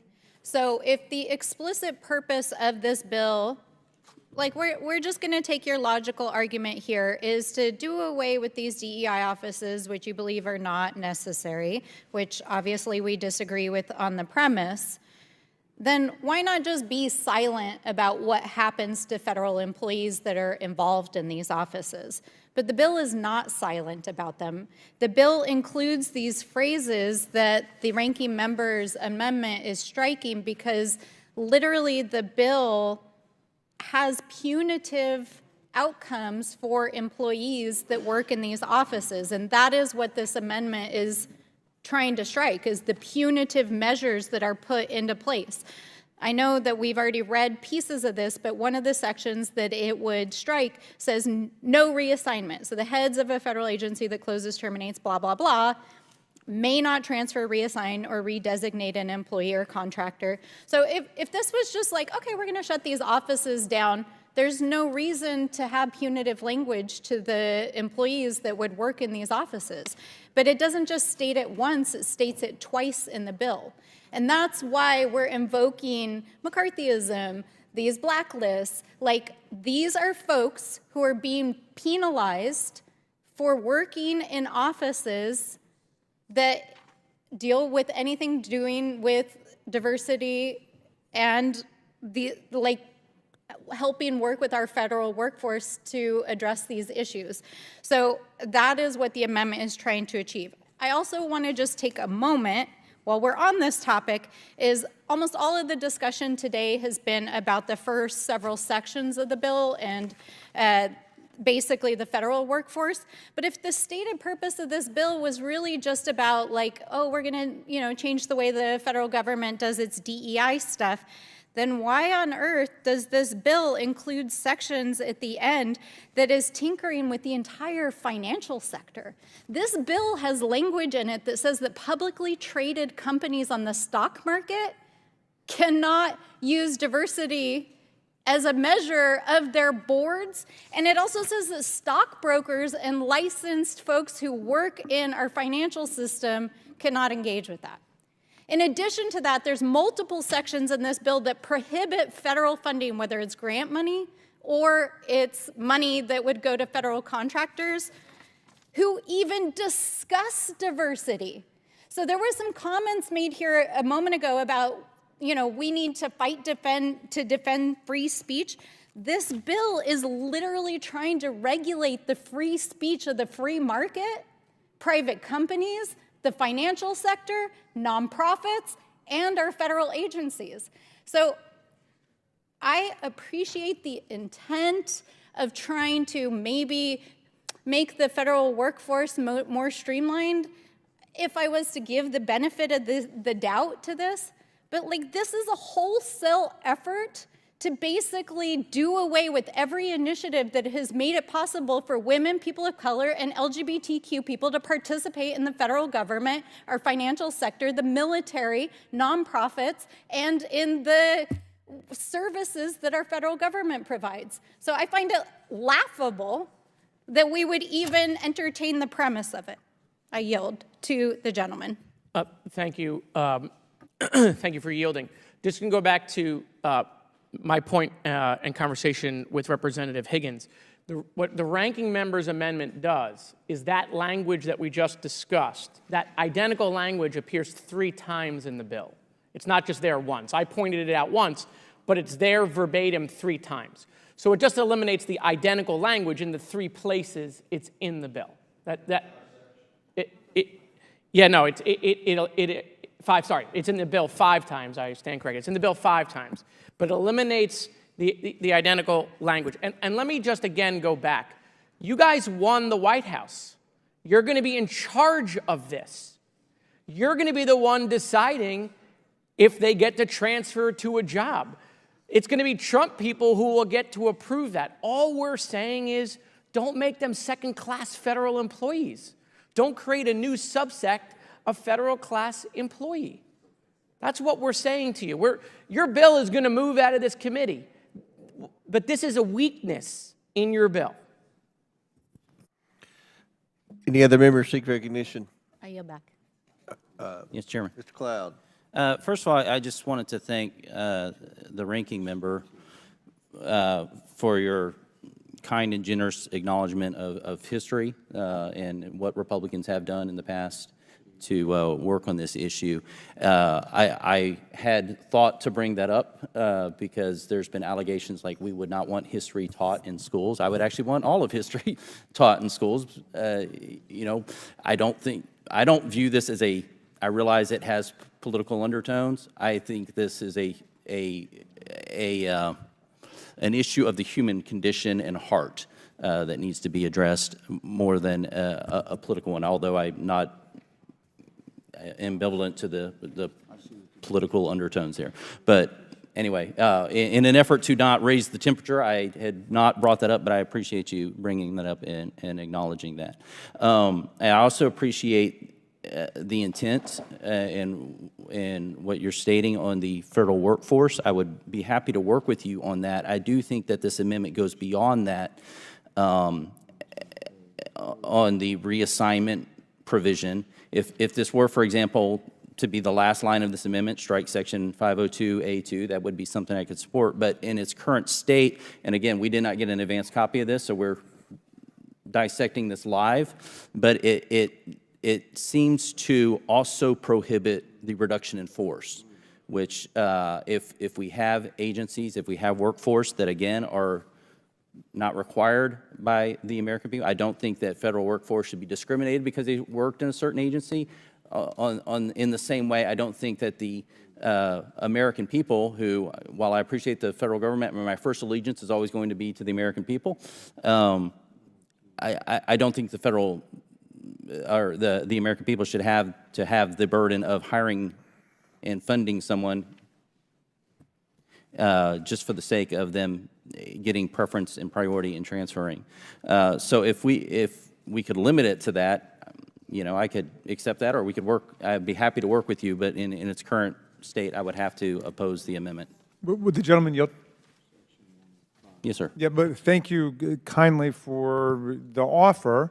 I see what you mean about the language about closing and terminating and undertaking appropriate reduction in force. Of course, if that language is gone, still the whole operative meaning of the bill is to close the program in the office. But you know, that's language that could presumably be, you know, preserved or put someplace else. But what we're talking about is just the impact on federal workers who've done nothing wrong other than their jobs.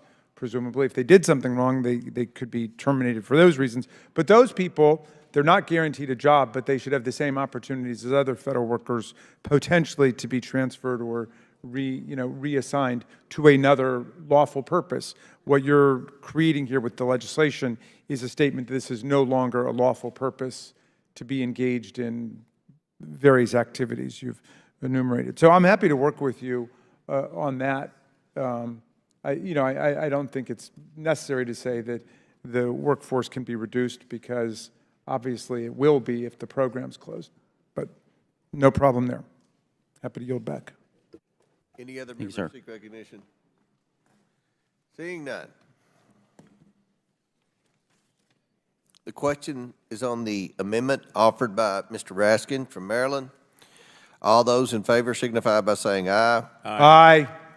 All those opposed signify by saying no. No. In the opinion of the chair, the noes have it, and the amendment is not agreed to. The question is now. Could I just seek a roll call vote on that, Mr. Chairman? Okay. A recorded vote is ordered as previously announced. Further proceedings on the question will be postponed. Do any other members wish to speak? Ms. Presley? Mr. Chairman, I have an amendment at the desk.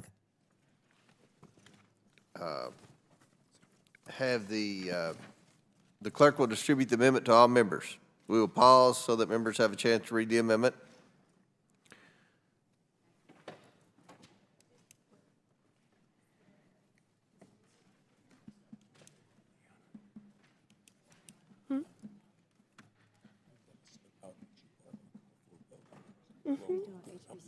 Oh, okay. All right, thank you.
Amendment to the amendment in the nature of a substitute to H.R. 8706, as offered by Ms. Presley of Massachusetts. I reserve a point of order. The gentleman from Arizona reserves a point of order. Without objection, the amendment is considered as read. Ms. Presley from Massachusetts is recognized for 5 minutes. My amendment is straightforward, Mr. Chair. The text of it reads, quote, on page 30, line 22, application to HBCUs. Nothing in this section shall be construed to prevent the maintenance and funding of historically black colleges and universities, end quote. This amendment would exempt HBCUs from the federal ban that this bill places on funding for institutions that acknowledge racial oppression. As everyone on this committee can read, this bill prohibits funding for DEI practices, and it defines prohibited DEI practices very broadly, including banning the acknowledgement of racial oppression. Thus, for Title IV of this bill, it bans any organization that recognizes racial oppression from receiving grant funding. This has a direct impact on our nation's HBCUs. HBCUs were founded to provide higher education opportunities to Black Americans who were denied access due to slavery and segregation and systemic racism. These institutions are pillars of resilience, history, and excellence. Many of our congressional aides, and in fact our congressional colleagues, are graduates from HBCUs. HBCUs enroll and graduate a diverse student population, including first-generation college students and those from low-income families. While they make up only 3% of colleges and universities, they produce nearly 20% of all Black graduates. And they accomplish this feat despite chronic underfunding. This Republican bill, the Dismantle DEI Act, would result in HBCUs being banned from receiving federal grant funding. HBCU professors, researchers, and students would be cut off if this bill passes as it is currently written.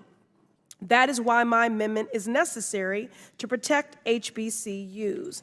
I'd also like to add that some of the oldest HBCUs are in Cheney and Lincoln in Pennsylvania, Wilberforce in Ohio, and UDC right here in the District of Columbia.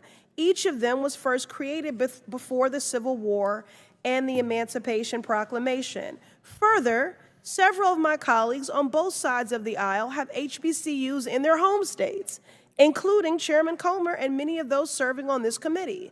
There are HBCUs in Alabama, Florida, Georgia, Kentucky, Louisiana, Missouri, North Carolina, Ohio, Pennsylvania, South Carolina, Tennessee, and Texas. All stand to be harmed by this legislation. But it's not just the schools who will suffer. It's the professors who teach at them, the students who enroll, the community members who live near them, and the entire country that benefits from HBCU success. Finally, when it comes to our bottom line, HBCUs generate $16.5 billion in direct national impact across the country. If they were a company, they would be placed in the top 50 of Fortune 500 companies when it comes to job creation. And that is why this amendment is necessary to protect our HBCUs, and I urge my colleagues to support them through this amendment. Gentlelady yields back. Yield. I'll recognize myself.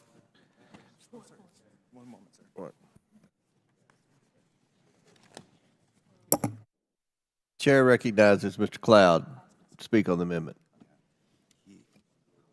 I have no opposition to this, and as a former member of the Ag Committee, have supported funding for this, and so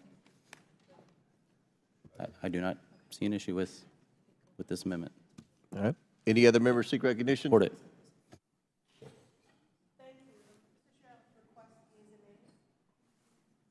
You asked. Yes, I'd like to request yeas and nays, and thank you.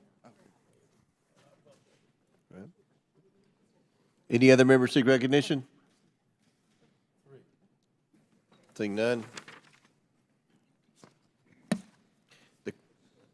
The question is now on the amendment offered by Ms. Presley. All those in favor signify by saying aye. Aye. Aye. All those opposed signify by saying no. In the opinion of the chair, the ayes have it, and the amendment is agreed to. I request the yeas in appointed voter. A recorded vote is ordered by Ms. Presley. As previously announced, further proceedings on the question will be postponed. For what purpose does the gentlelady from Massachusetts seek recognition? Oh, Mr. Chairman, I have an amendment at the desk. The clerk will distribute the amendment to all members. Okay, that's okay. Oh, they're ready. This is going to take a minute. Yeah. I'm not ready. That's okay. Mr. Chairman, Well, yes, you weren't here yet. reserved Ready. point of order, sir. Point of order is reserved by Mr. Higgins. We're distributing the amendment. Okay, thank Yeah. you.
The clerk will designate the amendment.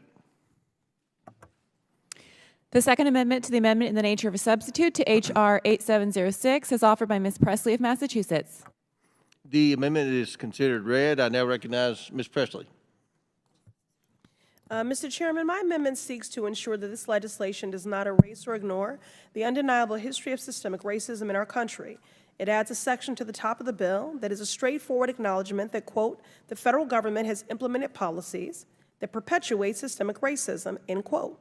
Systemic racism refers to a network of public policies, institutional practices, cultural norms, and social structures that work together to maintain racial inequities. This is not a matter of opinion, it is a matter of fact that originates in the founding of this nation and has implications to this very day.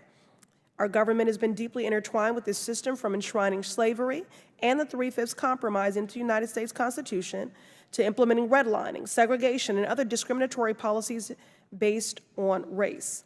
Now, I know that talking about the existence of racism in America makes some uncomfortable, but remember, this is a bill that you all brought up. So to my colleagues, let me just say that acknowledging these truths is not an act of blame. It is an act of responsibility. We must take responsibility. If you are serious about ending reverse racism, you need to acknowledge that it exists in the first place. And that means voting in favor of this amendment.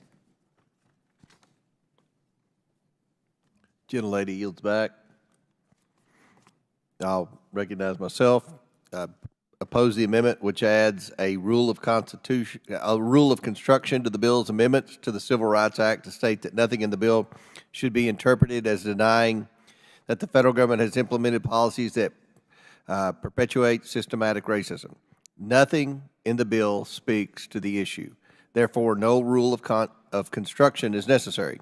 I urge my colleagues to oppose the amendment. Any other members seek recognition? Seeing none. The question is on the amendment number 2, offered by Ms. Presley. All those in favor? Yeah. All those? I'm sorry, can I be recognized? Are you seeking recognition to Yes, speak? yes, Mr. Chairman. I thought we'd already recognized you to speak. I guess somebody, can you yield Ms. Presley time? May Mr. I? Mfume? Chairman, yeah, I would yield time to the gentlewoman from Massachusetts. Mr. Mfume yields his time to Ms. Presley. Thank you. Ignoring systemic racism will not make it go away. By supporting this amendment, Congress can acknowledge a truth and set us on a path to fairness, justice, and progress for all. If Republicans are genuinely interested in denying racism exists against Black people, Indigenous people, and all people of color, it is a reflection of your values and explains the policies they put forth, including this bill. Now, we acknowledge that progress has been made. The progress is real and worth celebrating, but that doesn't mean that our work is done. Recognizing the injustices and their impacts is essential to building on that progress and ensuring that it lasts. I yield back. Gentlelady yields back. Any further discussion? Seeing none? Yes. I just want a point of clarification here. Thank you, Mr. Chairman. We are addressing, this bill is being proposed to address reverse racism, yet we're not willing to acknowledge racism. Would just a point? What are you doing here? I'm asking for But clarification. If the bill the amendment that Ms. Presley is proposing suggests that we just simply acknowledge that racism exists, and the fundamental point of your legislation is to deal with reverse racism, then I should ask you, what are we doing here?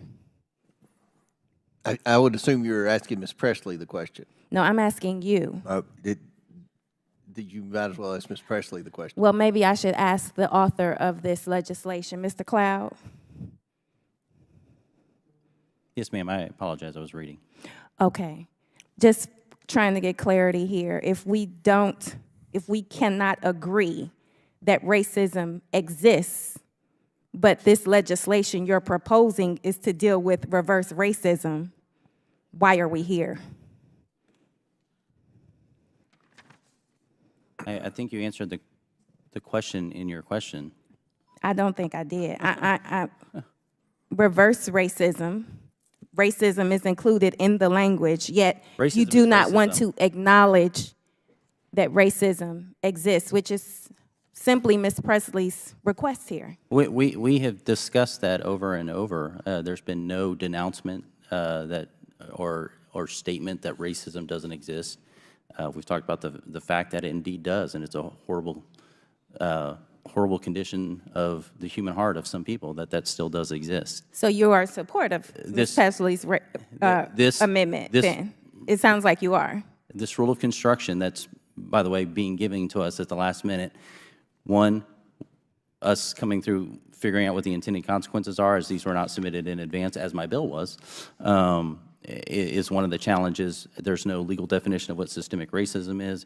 I think we would want to talk about what government, what policies, and all those sort of things. So this is a pretty broad statement that I'm not sure I could support in the time I have to look at this. I will yield to Ms. Presley. Thank you to the gentlelady from Ohio. This bill is all about racism, which is exactly why my amendment is relevant. And the congressional record needs a clear vote on my amendment so that the American people will know where members of this committee stand on this issue. For all people who know racism exists and want to end it, I urge you to vote yes. I yield back. All right, any other members seek recognition? Seeing none. Mr. Chairman. Chair recognizes Mr. Higgins. Mr. Chairman, setting aside the rule of construction in the interest for transparent and candid response to my colleague's query, the amendment is poorly written. It uses past tense and current tense on the same subject matter without indicating a shift in time. You're not just saying in a statement that we acknowledge that racism is a part of human nature and exists as part of the human construct. Of course, the corruption is born of the heart of man, not the mechanisms of man. Every one of us would recognize that racism exists throughout human history, in every culture, in every land. The sun never sets, nor has it, on some manifestation of racism throughout the history of man. Yes, there you go. Statement in the Oversight Committee, part of the historical record now.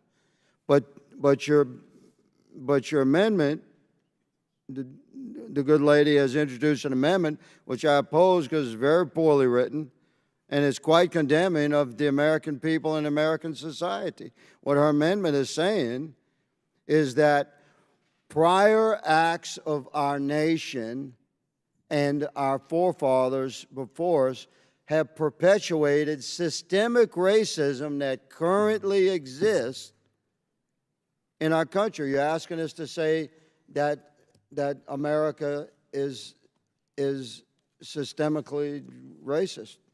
And that's not the same as saying that just admit that racism exists, which is what you're stating when you discuss this. But in writ, it's quite different. So I oppose the amendment. Appreciate the effort, but no. Any other members seek recognition? Mr. Raskin. Thank you, Mr. Chairman. It's a fascinating colloquy now, and I wanted to just suggest one thought for Mr. Higgins. I actually think this is a very well-written amendment. It says, nothing in this act shall be construed to deny that the federal government has implemented policies that perpetuate systemic racism. And I'll give you one good example, Mr. Higgins. I think it doesn't say has implemented policies that have perpetuated systemic racism, nor does it say has implemented policies that have perpetuated racism. It identifies systemic racism. Can I give you past tense versus current? I'm happy to have inaudibly yielded to you on that point, but let me just reclaim my time for 1 sec, because I want to suggest a really excellent book for people who are interested in just this question of how the federal government itself has implemented policies that indeed perpetuate, in the present tense, systemic racism. The book is called The Color of Law, A Forgotten History of How Our Government Segregated America. And it's about federal housing policy and the FHA and veterans policy, all of which deliberately segregated America and deliberately gave certain kinds of benefits to whites that were not available to blacks, and then deliberately and consciously redlined areas. I read it, I think, about, 6 or 7 years ago, so forgive me for not being able to detail more precisely what it's talking about. But the author, Richard Rothstein, explains how federal housing policies in the 1940s and 50s explicitly mandated segregation and destroyed the capacity of African-American families to be in integrated neighborhoods and of white families to be in integrated neighborhoods. That was a deliberate policy. So, I mean, it would be nice to believe that when the 13th Amendment was adopted and slavery was abolished and the 14th Amendment was passed, that everything was okay. There was an effort in the Reconstruction, and again with the radical Republicans' efforts to transfer resources to the recently freed population, to lift people up who had been downtrodden by law for centuries, but then Reconstruction was undone. And we got into Jim Crow and poll taxes, literacy tests, grandfather clauses, and the whole system of inequality in the law, which lasted at least up until the Civil Rights Act of 1964 and the Voting Rights Act of 1965, but it didn't end there either. And so there's a real history to it, and I think that's what makes all of these issues so difficult. And I know that there is a theory which is, well, let's not focus on it, let's wave a magic wand and say everything's okay, as opposed to continuing to engage in inclusive and open efforts to redress the injuries of the past and to move forward. And look, I agree with people who think that, you know, bureaucracies are awkward. All bureaucracies are awkward. There's no doubt about that. Everybody finds bureaucracy awkward, but what the process we've been going through as a country is far better than what we've seen in other places in the world, like racial stratification and violence and tribal violence and apartheid and all of those things. So this is what we get in the greatest multiracial, multicultural, multi-ethnic constitutional democracy, efforts to be conscious of the past and to move forward. So I like Ms. Presley's amendment. I think it's actually very well worded, and I definitely plan to vote for it, and I'm happy to yield. Will the And I will yield to the author of the amendment. To my colleagues, let me just reiterate again that acknowledging these truths is not an act of blame. This is not a blame amendment. It's just simply an act of responsibility. So let's take the responsibility. Any other members seek recognition? Seeing none. Sorry, Mr. Yes. Chairman. Have you already been recognized, Ms. Stansbury, on this amendment? Not on this Okay. amendment, no, Mr. I recognize Ms. Stansbury for 5 minutes. Thank you. I don't want to beat a dead horse, but I do have to say that I could not have imagined that I would be debating the existence of racism this morning. I did not have that on my bingo card. But I just want to point out the irony of the debate that we're having right now, because there's been some discussion again this morning about free speech. And when you read the actual underlying bill as it is introduced, the bill is seeking to essentially make it illegal for the federal government and federal employees to discuss racism in the workplace. And so the irony is we're having a conversation here in the committee room that would probably be prohibited by the bill itself. That's what the bill is trying to stop, is having these kinds of conversations. Will the So gentlelady I just yield? want to point that out, and I yield back. Will the gentlelady yield? No, he was asking. I think I have time, actually. Chairman, do I have time? Yes. Recognize Mr. Cloud. That's a misstatement, while maybe well-intended. What this does say is that if you're a federal contractor, you cannot force your employees to attend DEI training. You can't make them sign a paper that says that they recognize that they are from a privileged race, or all these things are happening. It does not prohibit a discussion about people. The freedom of speech will still exist at companies all over the place, will still exist at contractors, at any organization getting a grant. So I think you're overstating what this bill does in that regard. Okay, gentlemen, would you allow me a moment, yield me a moment for me to read the language of the bill? Sure. Okay. Multiple places in the bill specifically makes it illegal for the federal government to enter into agreements, to provide grant funding, to otherwise engage with public-private or nonprofit entities that do the following, and this is the exact language.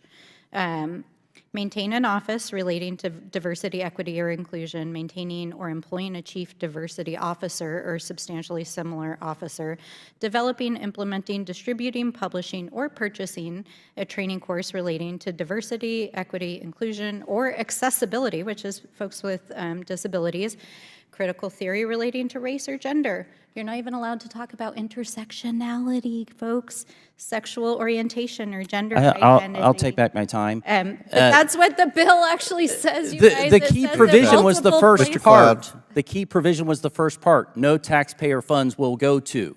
It does not prohibit those things from happening. If you own a business and you want to have a DEI office, you can have a DEI office. But we're not going to make the American taxpayer pay for it.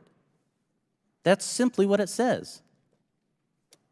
Not funding something is not prohibiting something.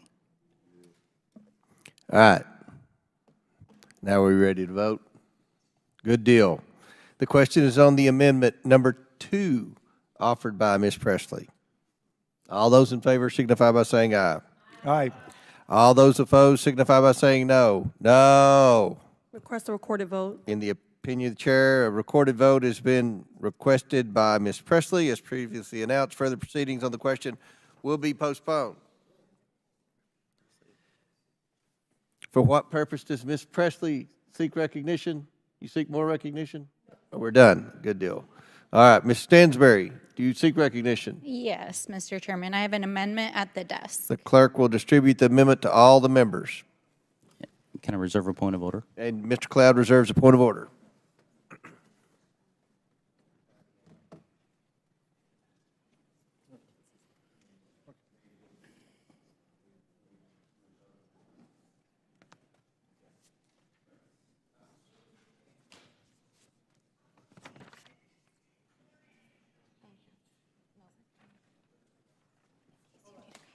Okay, thank you.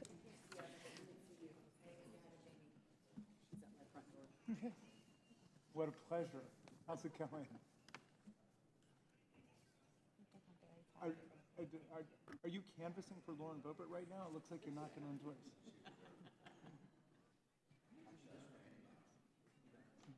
Well, we all love her. We all love her. You don't need to waste your time with us.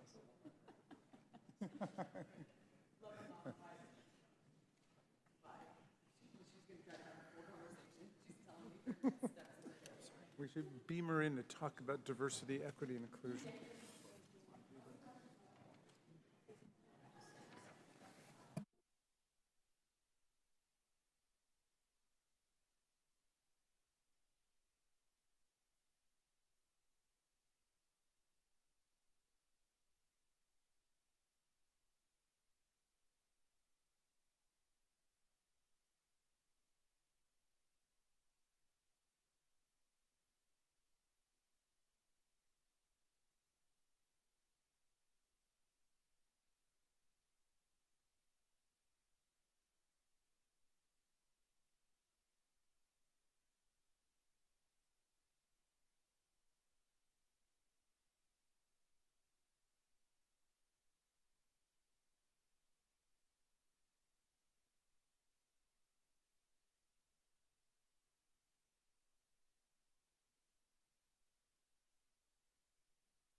Does everyone have the amendment? The clerk will designate the amendment. Amendment to the amendment in the nature of a substitute to H.R. 8076 as offered by Ms. Stansberry of New Mexico. Without objection, the amendment is considered as read. Mr. Cloud reserved a point of order. The gentlewoman from New Mexico is recognized for 5 minutes. All right, thank you so much, Mr. Chairman. And I do thank my colleagues across the aisle for what has been an interesting journey this morning to discuss the history of this country and how we continue our long march on the road to justice and equity. The purpose of this amendment is to try to get at protecting the federal workforce. We know from hearings that we've had in this committee over the last several months as authors of Project 2025, even including one of the chapters was written by a recent appointee nominee to be in Trump's cabinet, that part of the plan of Project 2025 in the Trump administration is to purge the federal workforce. And when you read the actual text of the underlying bill, it appears that this is one of the tools that they're using to purge the federal workforce. Of course, it goes much farther, as has been discussed this morning. It also interferes with the military, which of course is also part of the federal workforce, but also the private sector. It's looking to regulate what the private sector does, including boards of federally traded, stock market traded companies, publicly traded companies, as well as folks who work in the financial markets. So what this amendment would do is simple. It would strike the entire bill and all that follows, and it would replace it with very simple language to protect our federal employees. Federal employees shall be selected and advanced on the basis of competence rather than political or personal favoritism, and no executive branch agency may take action counter to the intent of the law or against the fundamental rights of federal workers who comprise the civil service. And in many ways, this is just a reaffirmation of existing federal employment law, which it's important to note was put in place largely a number of the protections that this bill attacks, not only through the Civil Rights Act to make it possible to make our federal workforce more diverse, but also to protect federal employees after Richard Nixon tried to purge the federal workforce. And so we've seen this playbook before. We saw it in the 1950s with McCarthyism. We saw it during Nixon's tenure in the White House when he tried to purge the federal workforce. This is like a reboot. This is like the new season. This is the new reality TV show. And if you needed any evidence of the fact that we're living in a reality TV show, look at some of the nominees who've been nominated to be the heads of these agencies. So, we just want to make sure we're protecting the federal workforce and that our reality TV cabinet secretaries don't go after them. And that's what this amendment is all about. Gentlelady's time's expired. Mr. Chair, I invoke my point of order based on germaneness. State your point. Raise a point of order on germaneness. Okay, I'm prepared to rule. The amendment is not germane to the bill, therefore the amendment is not in order. For what purpose does Mr. Frost seek recognition? Mr. Chairman, I have an amendment at the desk. The clerk will distribute the amendment to all members.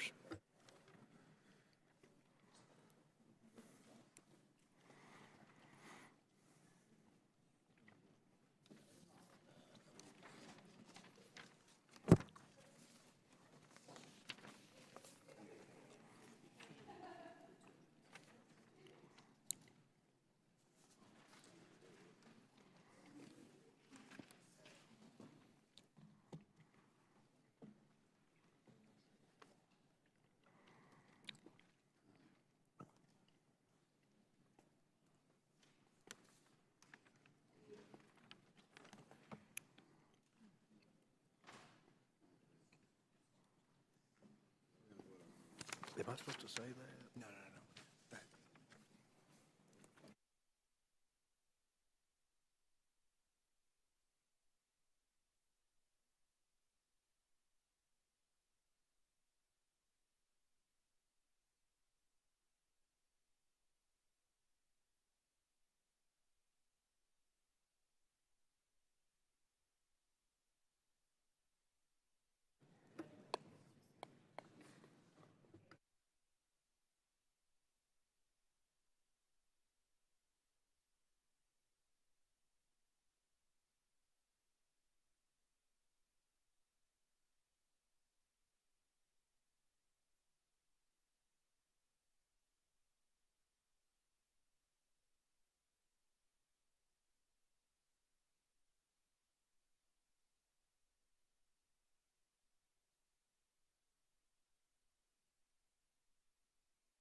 The clerk will designate the amendment.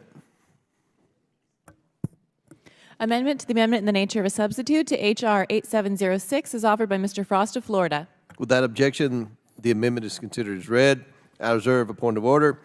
The gentleman from Florida is recognized for 5 minutes. Thank you, Mr. Chair. And, before I talk about my amendment, just want to be clear, my amendment is going to focus specifically on veterans serving in the federal government from the harms of this bill, but I oppose the impact of the underlying bill, the impacts that the underlying bill will have on every single employee in the federal government. Today, veterans make up more than 30% of the workforce, according to OPM. That's over 636,000 people who have served their country in uniform and continue to do it as civilians. H.R. 8706 would completely overturn 150 years of precedent for supporting our veterans. The government has a long-standing, careful, considered procedures for orderly reductions in force dating back to 1944 with the enactment of the Veterans Preference Act. These procedures are codified and implemented through OPM regulations, building on a principle established far back as the Civil War, that veterans who have sacrificed for this country should be given preference in federal hiring and retention. The law requires that any reduction in force from the government, that we retain, quote, equally qualified, end quote, veterans over others. Under this misguided bill, a qualified veteran could immediately be fired for simply working in a diversity, equity, and inclusion office, regardless of their combat service, disability status, or their decades of exemplary performance, or their proven value to the agency. You could just imagine a veteran who served in combat, became disabled, worked 30 years in the federal service, spent the final few weeks, final few months, final few years working in a DEI office. Under this bill, that veteran would be immediately terminated without any opportunity to demonstrate their value to the agency. I urge my colleagues to support this amendment to ensure reductions in force comply with the law, respect veterans' preference, and uphold the principles of good governance. Gentleman yields back. Chair recognizes Mr. Cloud. Thank you, and I certainly appreciate the gentleman's intent in this. Both sides of the aisle certainly respect those who've served in uniform. I'm proud to represent a district that it's a place people flock to because of how our community supports veterans. I have a concern about this and would love to work with you on it, but my concerns are of a technical nature in us getting at this at the last minute to understand the potential unintended consequences. Very specifically, I could speak to the provision that says Code of Federal Regulations. We do not have the time in the moment to go through the entire Code of Regulations related to this and see what is there, not to mention that could change tomorrow without Congress doing anything. So we certainly want to protect veterans. I do not think that this would negate the longstanding status quo we have toward veterans. But at the moment, I think we'd have to object to this until we could work that out. But I'd certainly be happy to work with you on making sure that we get the intent of what you're doing before this goes to the floor. Gentleman yields back. Any other members seek recognition? Seeing none. The question is on the amendment offered by Mr. Frost from Florida. All those in favor signify by saying aye. Aye. All those opposed signify by saying no. No. In the opinion of the chair, the noes have it. The amendment is not agreed to. I request a recorded vote. Recorded vote has been requested by Mr. Frost, as previously announced. Further proceedings on the question will be postponed. For what purpose does Ms. Brown seek recognition? Mr. Chairman, I have an amendment at the desk. The clerk will distribute the amendment to all members.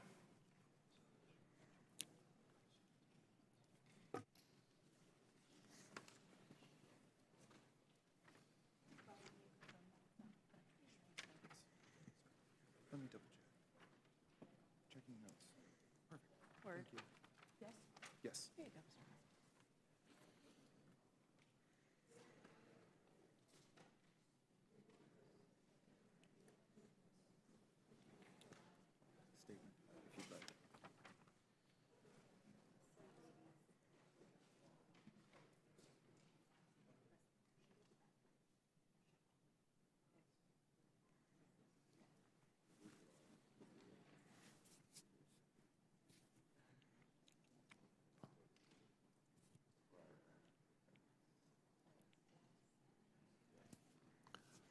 This is it.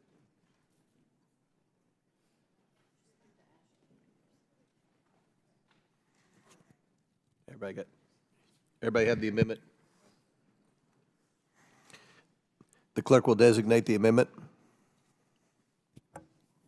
Amendment to the amendment in the nature of a substitute to H.R. 8706 is offered by Ms. Brown of Ohio. Without objection, the amendment is considered as read. I reserve a point of order. The gentlewoman is recognized for 5 minutes to explain the amendment. Thank you, Mr. Chairman. This bill completely contradicts the vision and principles of this nation and would erode the federal government's enforcement of non-discrimination protections in communities that are uniquely underserved. It will strip the federal government of a workforce focused on the mission of their agency and ensuring an inclusive, positive, and safe workplace for all employees. And to make matters worse, it would force federal agencies to close down all federal offices that operate diversity, equity, and inclusion programs, fire employees who work in those positions, and prevent them from finding a new job elsewhere in the federal government.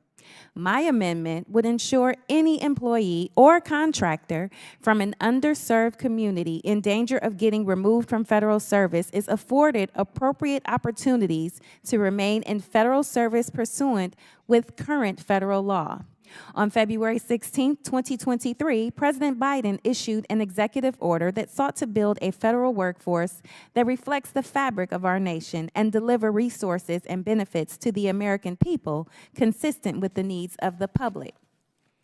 This landmark executive order ensures equity for people that belong to communities that have been systematically denied equal treatment under the law. That includes employees who are from communities of color, individuals from communities that face discrimination based on sex, sexual orientation, and gender, including LGBTQ+ people, individuals who face discrimination based on pregnancy or pregnancy-related conditions, parents and caregivers, individuals who belong to communities that face discrimination based on their religion or disability, people who live in rural communities, and veterans and military spouses, first-generation professionals or college students, immigrants, people with limited English proficiency, and the formerly incarcerated or individuals facing employment barriers based on older age. The people who fall under these categories are your friends, your neighbors. They are also federal employees. H.R. 8706 would fire people simply because they had the misfortune to work at an office that our majority doesn't like. The bill as written would mean that a pregnant woman who is already likely to face persistent discrimination in the workplace would be fired simply on the basis that they worked for a federal or contracting office that supports diversity, equity, and inclusion activities. It would mean that a person who lives in a rural town would be let go with no possibility of reassignment just because they worked in a diversity, equity, and inclusion office. It would eradicate positions for people with disabilities who currently work in these programs, regardless of their level in the office, who are making progress towards Equal Employment Opportunity Commission's rules to make up 12% of the federal workforce. I ask unanimous consent to enter into the record a letter from the Disability Rights Education and Defense Fund stating its concerns with H.R. 8706 and its potential effect on federal workers with disabilities and broader disabilities community. Without objection, to ordered. Thank you. It would allow the firing of LGBTQ+ people for the sole reason that they took a position that upholds a mission of building a federal workforce that reflects the communities it serves. And it would coldly fire veterans and their spouses who make up more than 30% of all federal employees with no possibility of reassignment because they want to continue serving their country in a different capacity. This legislation would provide a chilling downstream effect across federal agencies in all offices and federal workers across all levels of government. I ask unanimous consent to enter into the record the American Federation of Government Employees statement against H.R. 8706, in which they write, and I quote, "While AFG certainly applauds any legislative proposal to curb and eliminate employment discrimination in the federal workplace, we regard H.R. 8706 as actually setting back that cause, not advancing it. Under the broad pretext of combating discrimination, which has long been illegal, H.R. 8706 would, if acted eliminate virtually all agency initiatives currently in place to develop and maintain a dignified, respectful, and safe workplace that enables federal agencies to carry out laws and directives in a professional and efficient manner. Without objection. Without Thank you. objection, so Okay. ordered. Our nation's strength is in its diversity. Our federal workforce must embody that strength. This bill exemplifies our nation's weaknesses. For these reasons, I respectfully ask my colleagues to support this amendment, which will protect dedicated workers in our federal government. Gentlelady's time's expired. I'll recognize myself. Ms. Brown's amendment adds a new section to the end of the bill that, in the name of fighting discrimination, entrenches discrimination in favor of a host of specially defined groups. We should all be able to agree to be against all forms of discrimination. I urge my colleagues to oppose the amendment. Does any other member seek recognition? We should all be able to agree racism exists. Do any other member seek recognition? Mr. Cloud. I'll just say I concur with the chairman. This amendment, in the name of non-discrimination, actually would be, if adopted, systemic racism